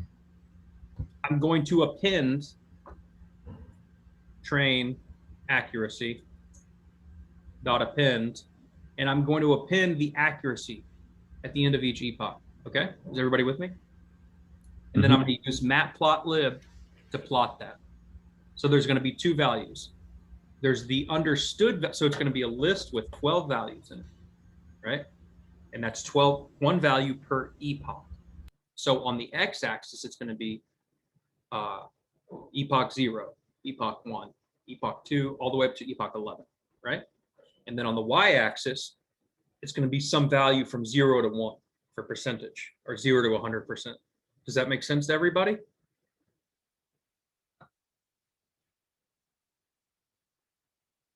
All right, so let's see how we're doing here. I mean, look at this though. So at this point, it's just getting silly, right? I mean, It's just, I don't see any statistical significance now. yeah, there's not a whole lot changing other than my fans. Right. And this is a reasonably small model. I mean, if you look at that, look how small this is. Everybody see that? It's like barely 10 lines. Yeah. So now for comparison's sake, did anybody run this exact assignment on Google Colab?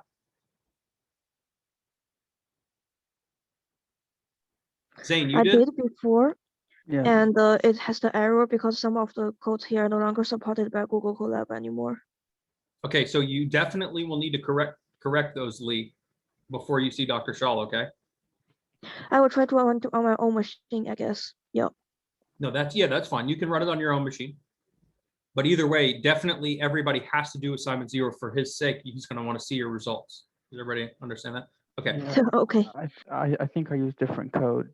I found code on GitHub for Amnesty and then for Keras, I don't use that one. Yeah, that's fine. I mean, the thing is that this code will work. I mean, whatever the error is on there, I'm sure it's, you just Google the error and I'm sure you can fix it in 5 to 10 minutes because whatever change is not going to be, since this code is from Keras itself, I don't imagine there being anything drastically wrong with it. Yeah, I'll be. Okay, yeah. I guess quick thing to mention, if you need to use a service like Google Colab for their GPUs and it doesn't work on Colab, I would try Kaggle just because it's a similar service and you can get access to data sets through that. Oh, how to spell that? Kaggle has notebooks. Ethan? Yeah, it's the same thing. It's literally actually for like data science competitions. Okay. Oh, thank you. No problem. You want me to share my screen? In a minute. So before we continue this any further, so on my machine, it's taking 1 minute and 3 seconds per epoch. This is for MNIST. Can somebody else tell me how long it took with a GPU? I think it was 4 or 5 seconds. It was 4 or 5. Okay, good. That's the comparison I was looking for. So 4 or 5 seconds, and that's with a Google Colab GPU probably. Actually, no. 4 seconds on the first epoch. The rest were 2 seconds, and that's on my local GPU. What you got on it? I have a GTX 1080. Yeah, makes sense. All right. So I think I'm going to stop this, okay? Because I don't really want to look at it anymore. I mean, nothing's changing. I mean, you're up to 99 now, so that's something. That's nuts, isn't it? So it looks like my validation accuracy is 99.12%. So now it's just getting silly. Okay, so I'm going to stop this.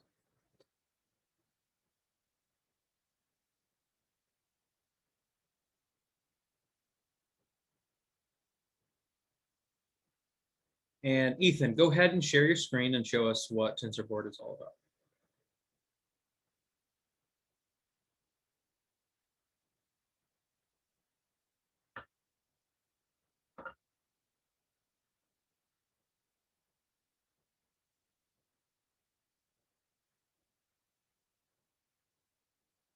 Can you show us how you got here, please? Like, from your prompt, how you have to run, navigate to the history file. You're muted, by the way. Beautiful. Look at that. I was so sick of figuring out how to do every time, so I just made an open tensorboard.txt that I can copy it, and I just say project folder. So the only thing about TensorBoard is if you want to compare multiple runs, you have to change the name of the folder that you keep things in. So you have to make a subfolder. So like for HW1, I made, actually I'll pull it up, logs, HW1, and then I have all my different Beautiful. And I have one called original that I use as a baseline. So let's say this first of all. Mm-hmm. So I'm going to ask you some questions here. How did you get those things to store in your homework 1? Tell everybody else that. Okay, so what I did is I'm just opening up my original. Sure. And what you need to do is, so this cell here, board tf.keras callbacks TensorBoard, you specify a log directory. So go ahead and copy that and put it in snippets on the, Oh, okay, on the Slack. please. Yeah. Let's see, snippets. There's And more code that you need, but yeah. You can do it as code, by the way. Oh, okay. Now there's the two little, Oh, shoot. Yeah, I'll do that. I'll delete this other one then. Get out of here. Okay. So just to tell everybody before you continue. So that is how you get these log files to store so that you can run TensorBoard at a later time. Okay. So I'm going to keep going here. I looked at what histogram frequency is. I can't remember off the top of my head, but it was important. The really important stuff here is write graph true and profile batch 0. I believe write graph refers to, it's either writing these graphs here or actually like this graph here. It's one of the two, but they're both important. This doesn't have as many, close that. And profile batch 0 lets it update as new data comes in, because otherwise you have to actually like restart TensorBoard, or it goes on this like really slow thing. So like you could be on like the 10th epoch and it's still loading like the second, and it's, I don't know. I like things to be immediate. So that's that. And then when we get down here, the only thing you have to add is callbacks. I'll zoom in here. So this is in my model.fit statement. Copy that line too, please, and put it in snippets. I will. You had callbacks and then a list containing your callback name. So I just called it board. And you just put it in there. But yeah, I should probably increase workers to 8 just because I have 8 threads on my CPU, but what? So then we actually get into TensorBoard. It's really cool. So these aren't just like boring flowcharts. You can like click on them and expand them, and you can see what's inside of them. And it's really cool. This is, I haven't used this for much, but actually it was useful in figuring out why I couldn't add a 4th convolutional layer with how it was set up, because I don't know if you can, if it's coming across on Zoom, but it actually, these arrows have little dimensions written on them, and you can see what the size is. So 13 by 13 by 64, 6 by 6 by 64, 4 by 4 by 64. Yeah, there's nothing for it to work with at that point, you know? So, because I was going to try to add a layer right here, and I didn't know that's why it was throwing a dimension error. So, but anyway, yeah, that's good. That's that. I mainly use it for the scalars tab, which is on, ironically, where you find graphs. So you'll, at least with the setup I have, you get 4 graphs, accuracy loss and validation accuracy and loss. And you can, this button makes it bigger. This changes the scale to a logarithmic. This button right here is your best friend, because as more data comes in, it resizes the scale, the graph window automatically. Because like when it starts, it'll be fit to like this portion, and you'd be like, where's the rest of my data? You just hit this button, boom. So as the logs update. Yeah. So that's your best friend. And you can also hit this little button here to force a refresh. So that's very useful. So I was actually using like 40 epochs because I'm like, oh, it's still going up. And then I'm like, wait a minute, validation accuracy is more important. And what actually happened, I ended up rerunning it when I was doing my test, because I decided 40 was too many, is it would spike and then just come back down. Oh yeah, also smoothing is on by default. I turn that off just for example, but usually it smooths your data so it's a bit cleaner to look at, and just so you can see a clearer trend. And what this is really nice for is comparing multiple runs. So like you don't have to throw into an Excel sheet or anything. You just say, hey, I want to look at this one, and like when I added a second dense layer at the end, how did that compare? Well, it came out ahead just by a little bit, but you know, not really. And then I can start adding more. This is when I was screwing with, I'll just, actually that's a bit too crowded. And I'll add the second dense layer. It's, I don't know, it's not making too much statistical significance. Or when I was changing the optimizer. This was really bad. I did not expect it to be this bad. Add a delta is usually really good, but it really dropped the ball here. So That's good. All right, thank you. Yeah, And- so if you would copy that other line, and then also the Oh, the open tensor board thing. yeah. I Okay. want to say this. So when you're running, it's going to give you, when you're running it, it's going to give you accuracy for train accuracy and validation accuracy. But if you look here, so for example, if you go to this part 2 here, right? Mhm. I think I have it here. Not you, this is for everybody. One of the models has like a built-in matplot thing at the end.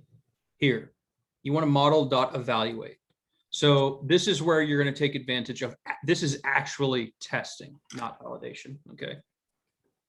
Now, the difference between train, test, and validation is this. So we have 50,000 images for training and we have 10,000 images for testing, okay? So this is going to tell you, like, validation accuracy is not your test accuracy. It's your validation accuracy, and this is the difference. Training data is broken up into 2 categories: training data and validation data, okay? Typically, it's an 80-20 kind of split or something like that. But let me just see if I can pull up a picture here for you. Train. Oh, so it's like it's like the testing data of the training data. Correct. Train. Oh, okay, cool. Here we go. Okay. All right. So usually when we talk about it, we just say, oh, I have training data and I have testing data. Okay. But really what can happen, what's happening with the Keras, the way that you're seeing training and validation, is it's taking your train set, which is all of this data here. This is all your train set, train and validation. And it's taking a subset of your training data and using it to test as you go along, okay? Here's the reason behind that, okay? This is kept as a part of your training data. Validation is a part of your training data and not your testing data, because we are updating our performance based on the validation, right? We're not training on it though, but we are updating our performance based on the validation scores, okay? Test, here's what test means. You can think about not test, but test. You can think about test data like this. I compiled a data set and I trained a model, I did some validation, whatever, but my testing data set, let's say I haven't even collected my testing data set yet, okay? The testing data set doesn't even exist when you're training your model, pretend that, okay? It's like it's not even collected, you don't even have it on your computer yet, okay? Then you've trained your model. Once you've trained your model, then you go out into the wild, you collect your testing data set, and you test your model on that. Does that make sense? Testing data cannot affect your scores in any way at all to be true testing data, okay? Does that make sense to everybody? So when you add this model.evaluate line, that's what you're doing. You're doing a true test, okay? So you can add that in there too. Okay, cool. Okay. Yeah, because I was only using validation accuracy, so. I mean, and for all intents and purposes, you know, I mean, it's probably good enough, but like here, let's see. That's good to know though. I honestly didn't know that, so.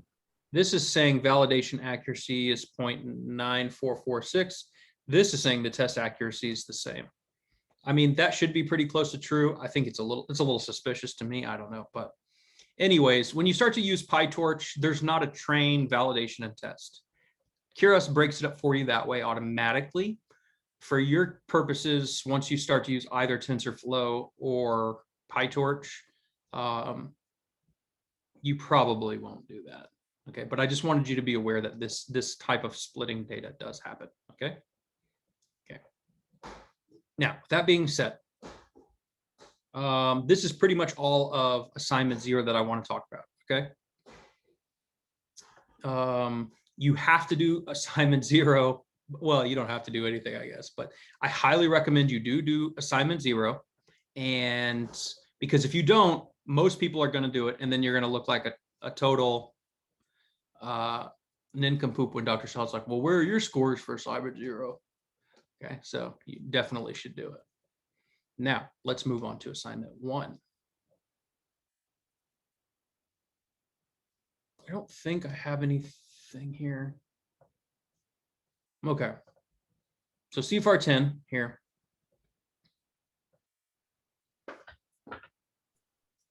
Should we like include a link or citation to the code that we used as a base? Citation for who? I guess like, let's say I got my code from the like a TensorFlow, like the TensorFlow documentation. Should I include, say, hey, like code like used in part by or whatever? Yeah, for who though? Oh, for Dr. Shaw. Yeah, but he doesn't want to see your code. Oh, wait. Oh, he just cares about the results. That's right. There you go. All right, cool. So I'm just going to steal someone else's model and be upfront about it. No. Hold on, let me just. All right, let's see now. Onward and upward. So the first thing I want to do is, I know a lot of people were saying they couldn't find code for this. So let's try a couple different things. First of all, let's see if I have it.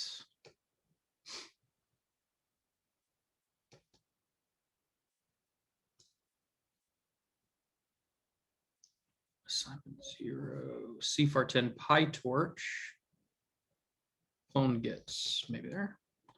Assignment 0, 1, whatever that means.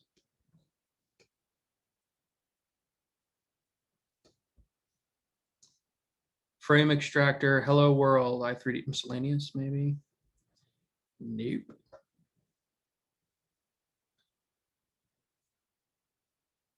CV course mainly, or maybe? No, that was, I don't think I have it. RU PyTorch ECF 101, that's not it. That's okay. So let's do this.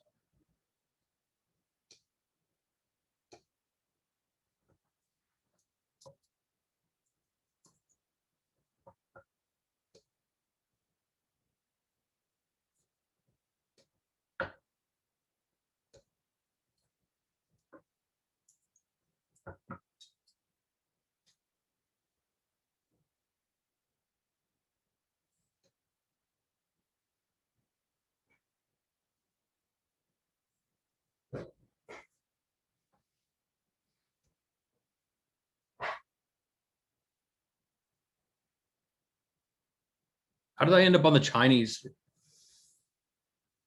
On the Chinese Keras?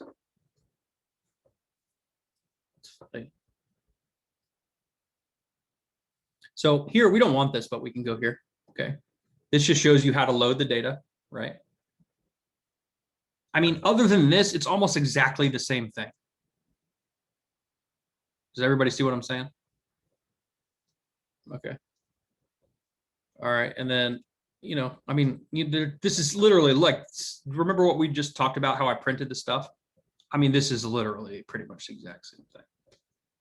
So, Oh, I guess quick note since we're right here. yeah. If you're using categorical cross entropy for your loss, you'll have to use sparse categorical cross entropy because these aren't one hot encoded. It's actually number 0 through 9. So I don't know. I was kind of curious why they chose that function in my example, but just like a side note. Well, in the MNIST assignment we just looked at, they didn't come to us as one hot, right? And when we did 2 categorical, remember when we did 2 categorical? Yeah, but what I'm saying is like these aren't one hot encoded. Yeah, you know, when we did 2 categorical, it made them one hot encoded. Okay, yeah, that's true. You know what I'm talking about? Mm-hmm. Okay.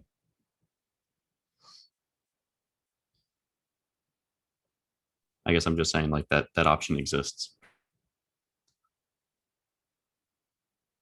Simple MNIST convnet.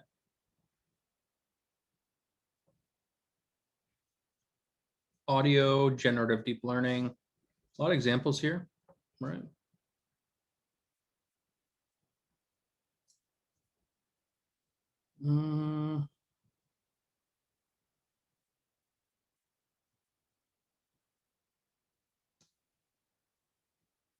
There it is, folks. You're done. Can you please share the link of this one and like copy paste in the chat, please? I'm sorry, say that again, please. Can you please copy and paste the website link of this page you are looking at in the chat? Thank you. Thanks. That's not the link, but I don't know. That's the one I used. I'll also type it out. Okay.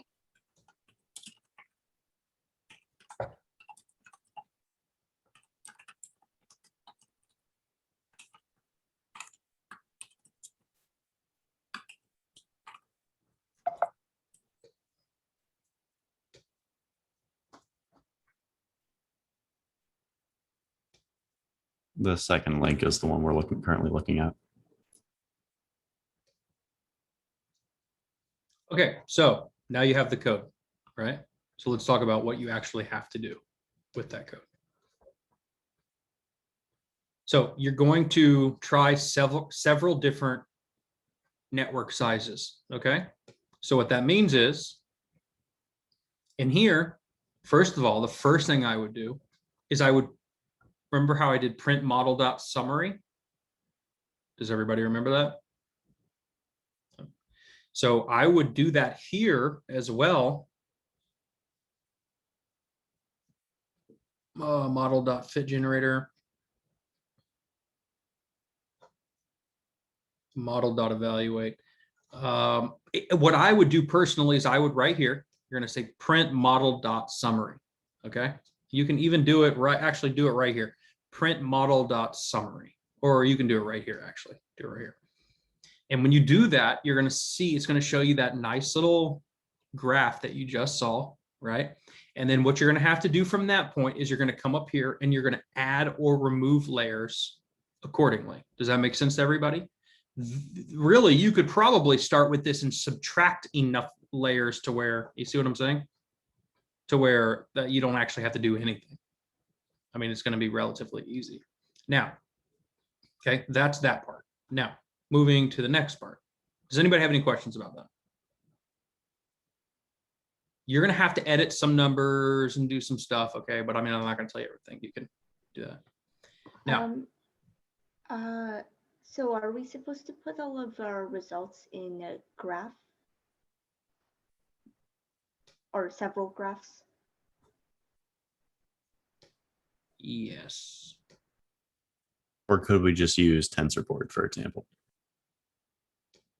I feel like I've already answered this. Possibly. Dr. Shaw wants to see pictures. If you're doing Keras, you should use TensorBoard. That's your answer. So yes, absolutely. You have to have pictures.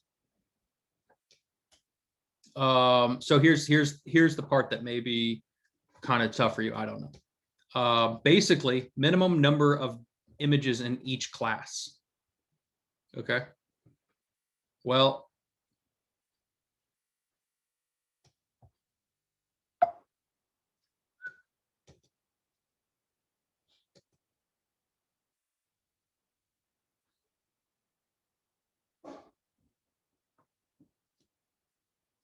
okay. Let me get rid of all this stuff here. All right. So here, right where we loaded the MNIST data set. Does everybody feel comfortable about that? Okay. Look what I did here. Xtrain equals. So Michael, why don't you tell me what this step does?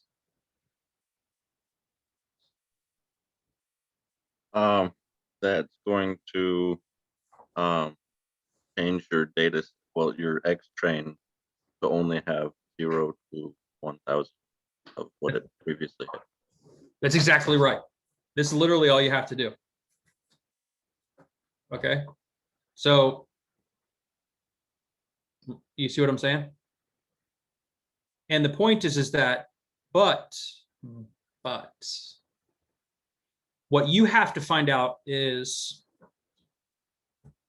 let me say this. So what if, so let me start right,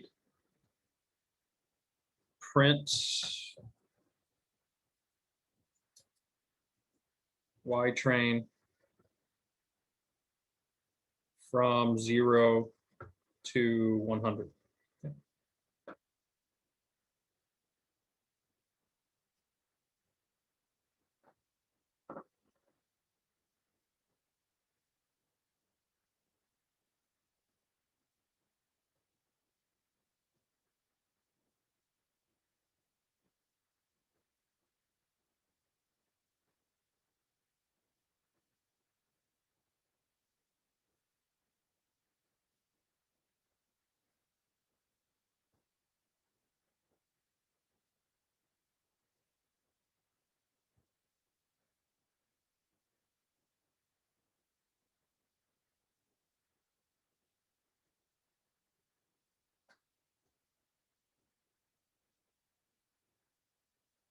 Okay. So this is how the labels are actually coming to you, okay? So they're coming to you like, here's the first one, right? So the first one's a number 5, whatever that is. The second one's a 0, whatever that is. So dog, cat, truck, horse, plane, okay? So everybody see what I'm talking about? The point is though, I mean, you can do it this way because these seem pretty randomized, right? But here's one thing I do want you to consider. When you do this, when you take X train from 0 to 1,000,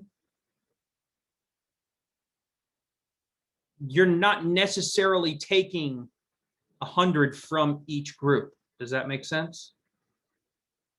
It would be better if you take 100 from each group instead of doing it this way.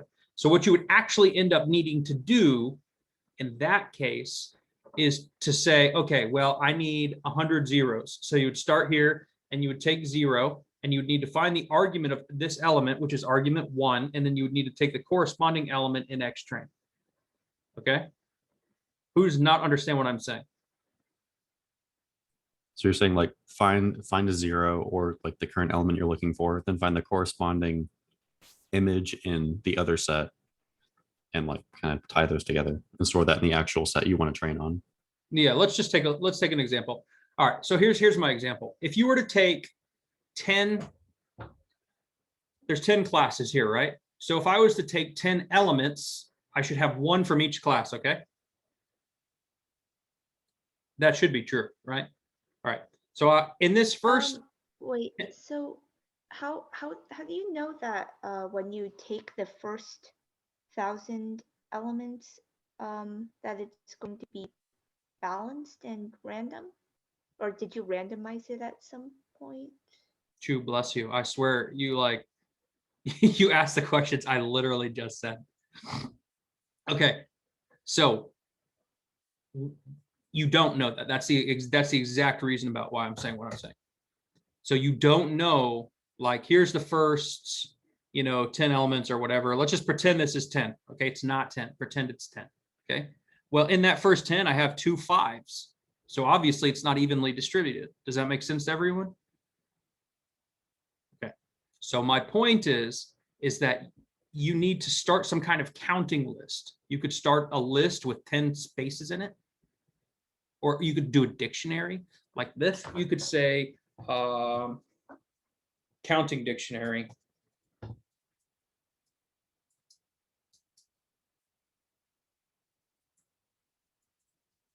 And then you want the keys counting.dictionary equals that. And then you would say something like counting.dictionaries equals, okay, here's the long way to do it. This is not the way you're going to do it, okay? But I want you to figure out a way to do it.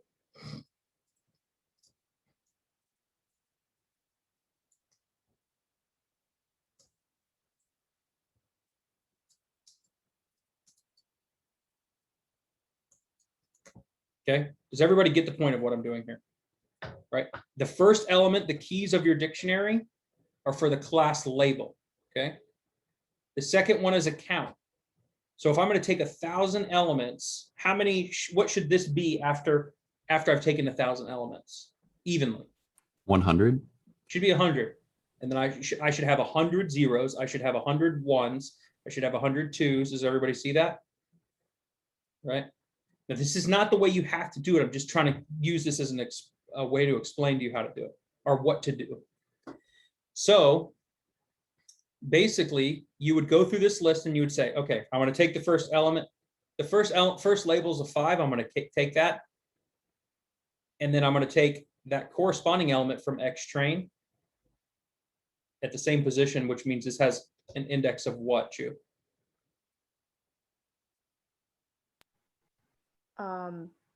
What do you mean in index? Like in terms of where it is in the Correct, yeah. data set? Yeah. That's index 0? Exactly. So I would have index 0 here. So if I just took that, then I would also need to take index 0 from X train. Okay. And then I would add 1 to 5. So I would have this.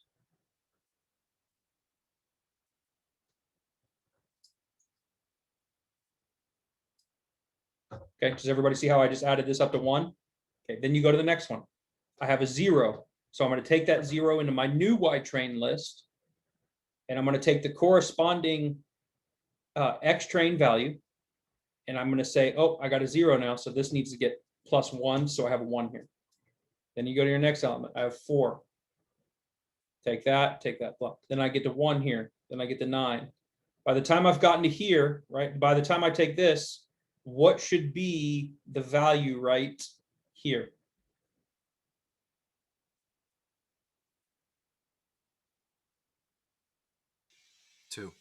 Two. Why should it be 2? Because I had a 1 here. I took that. I had a 1 here. I took that. I'm going to have a 1 here. I'm going to take that. I'm going to have 3. By the time I get all the way to, let's say, right here, I've already got 10 ones. You see what I'm saying? Okay. You don't have to do it this way. There are other ways. You could sort this list and then you sort, but you have to remember, you have to sort the X train list correspondingly. So what you could use the zip function. What does the zip function do, you say? Let me show you. So let's say I have 2 lists, okay? Let's say I have 0, 1, 2, okay? And let's say I have another list here. Let's call it A, B. That's not an A. B and C, okay? If I zip these into new list, okay, then I'm going to put those 2 things in here, zip. Let's call this X. And let's call this Y. Okay. So if I zip those 2 things,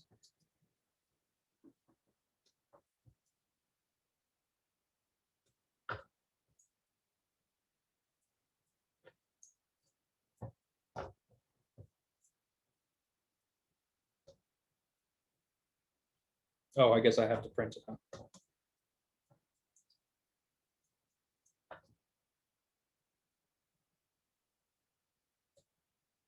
Oh my God. Seriously, don't be so annoying. You don't have to do this. I'm just doing this for the prints.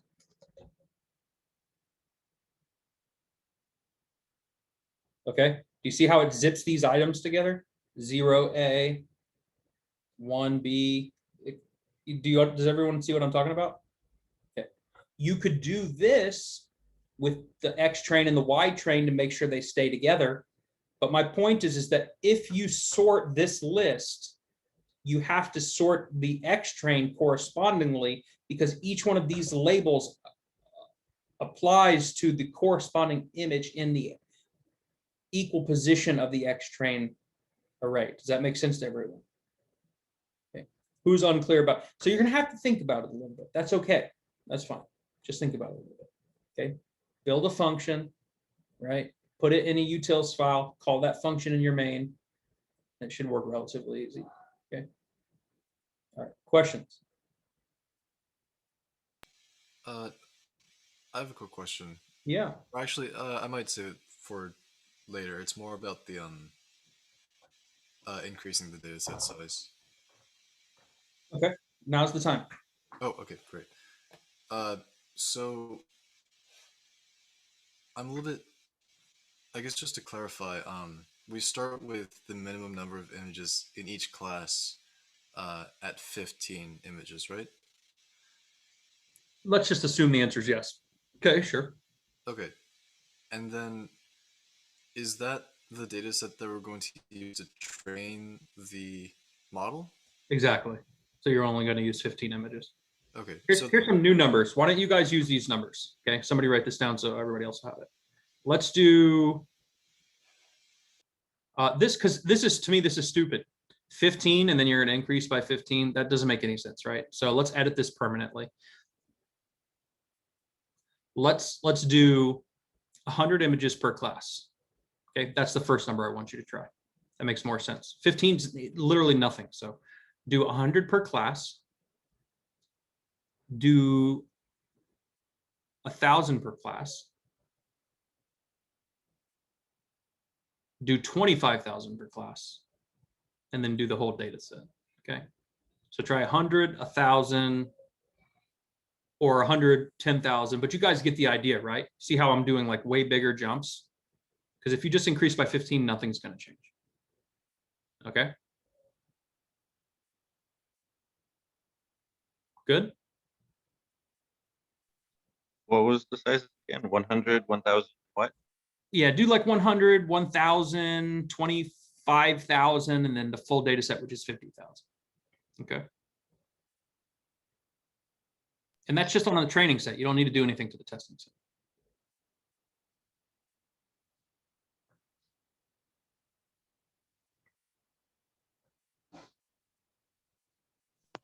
How about 10,000 for 5 times? What did you say? How about like we start at 10,000, then go to 20,000, 30,000, 40,000, then we end up at 50,000. If you want to do that, that's fine, but still you need to do 100. Okay. Like I want you to do something that's really small, like 100 each. Okay. Okay. Everybody good? Good. Okay, good. All right, so go ahead and do this. And then tomorrow morning, we're going to go through each one of your codes. Okay. I'm sorry, can I ask a dummy question? Can you please like show, is there any easier ways like can easily change the size of the data set? I'm sorry, I didn't understand the question.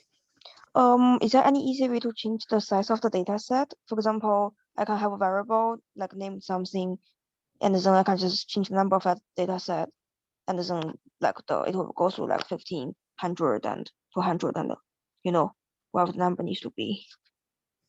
Well, that is the assignment. That's what you're supposed to figure out. Yeah, I know that's what they're supposed to do, but is there any easier ways to implement something like that? Yeah, that's what you're supposed to figure out. Oh, okay, sorry. Okay. That is the assignment. Okay, I see. Yeah. Yeah, okay. Yeah. But if you've been listening to what we've been talking about, then you should be good, because we've talked about enough ways to like get started with that process. Okay. So that's good. So tomorrow we're going to go through everybody's code. So make sure you have code to go through that's running tomorrow morning, and make sure it's clean enough for everybody to understand. We're going to do that. And then make sure you're going to have results and stuff ready to go.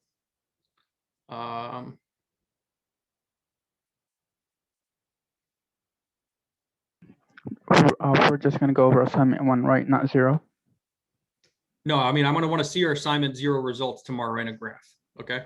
Okay. So Oh, literally, I thought you want to see assignment 1 tomorrow. Sorry. Yeah, I was confused. yeah, I do. I want to see assignment matplotlib, right?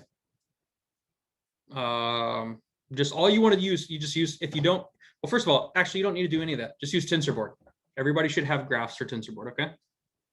Yeah, TensorBoard does all the graphs for you. So It's going to do it all, okay? every little thing is gonna be all right. See, and if you ask Ethan for help, he'll even sing to you. So, and he may even drop a beat, and then DJ Robert Lake's going to come in, and it's going to be the Aurora Borealis in the background. All right, you guys, that's it for today. Okay. All right. Okay. Okay, thank you. Okay. Good luck. So Okay. I guess just to make sure I'm not missing anything, I'm sorry for asking this 50 times. Go ahead. Working code for both models, graphs showing results for both models, and that's it. Yes. So tomorrow I want to see graphs for both models. I want to see train and test accuracy. And then I also want to see working code for assignment 1 that we're going to go through line by line. Each of your codes we're going to go through. Okay. Okay. Okay. All right, guys. I'll see you later. Hey, Robert, Yo. can I talk to you for a minute? Yeah. All right. Well, I'll see you guys later if you guys would get off so I can talk to Michael. All right. Have a good rest of your day. Ciao.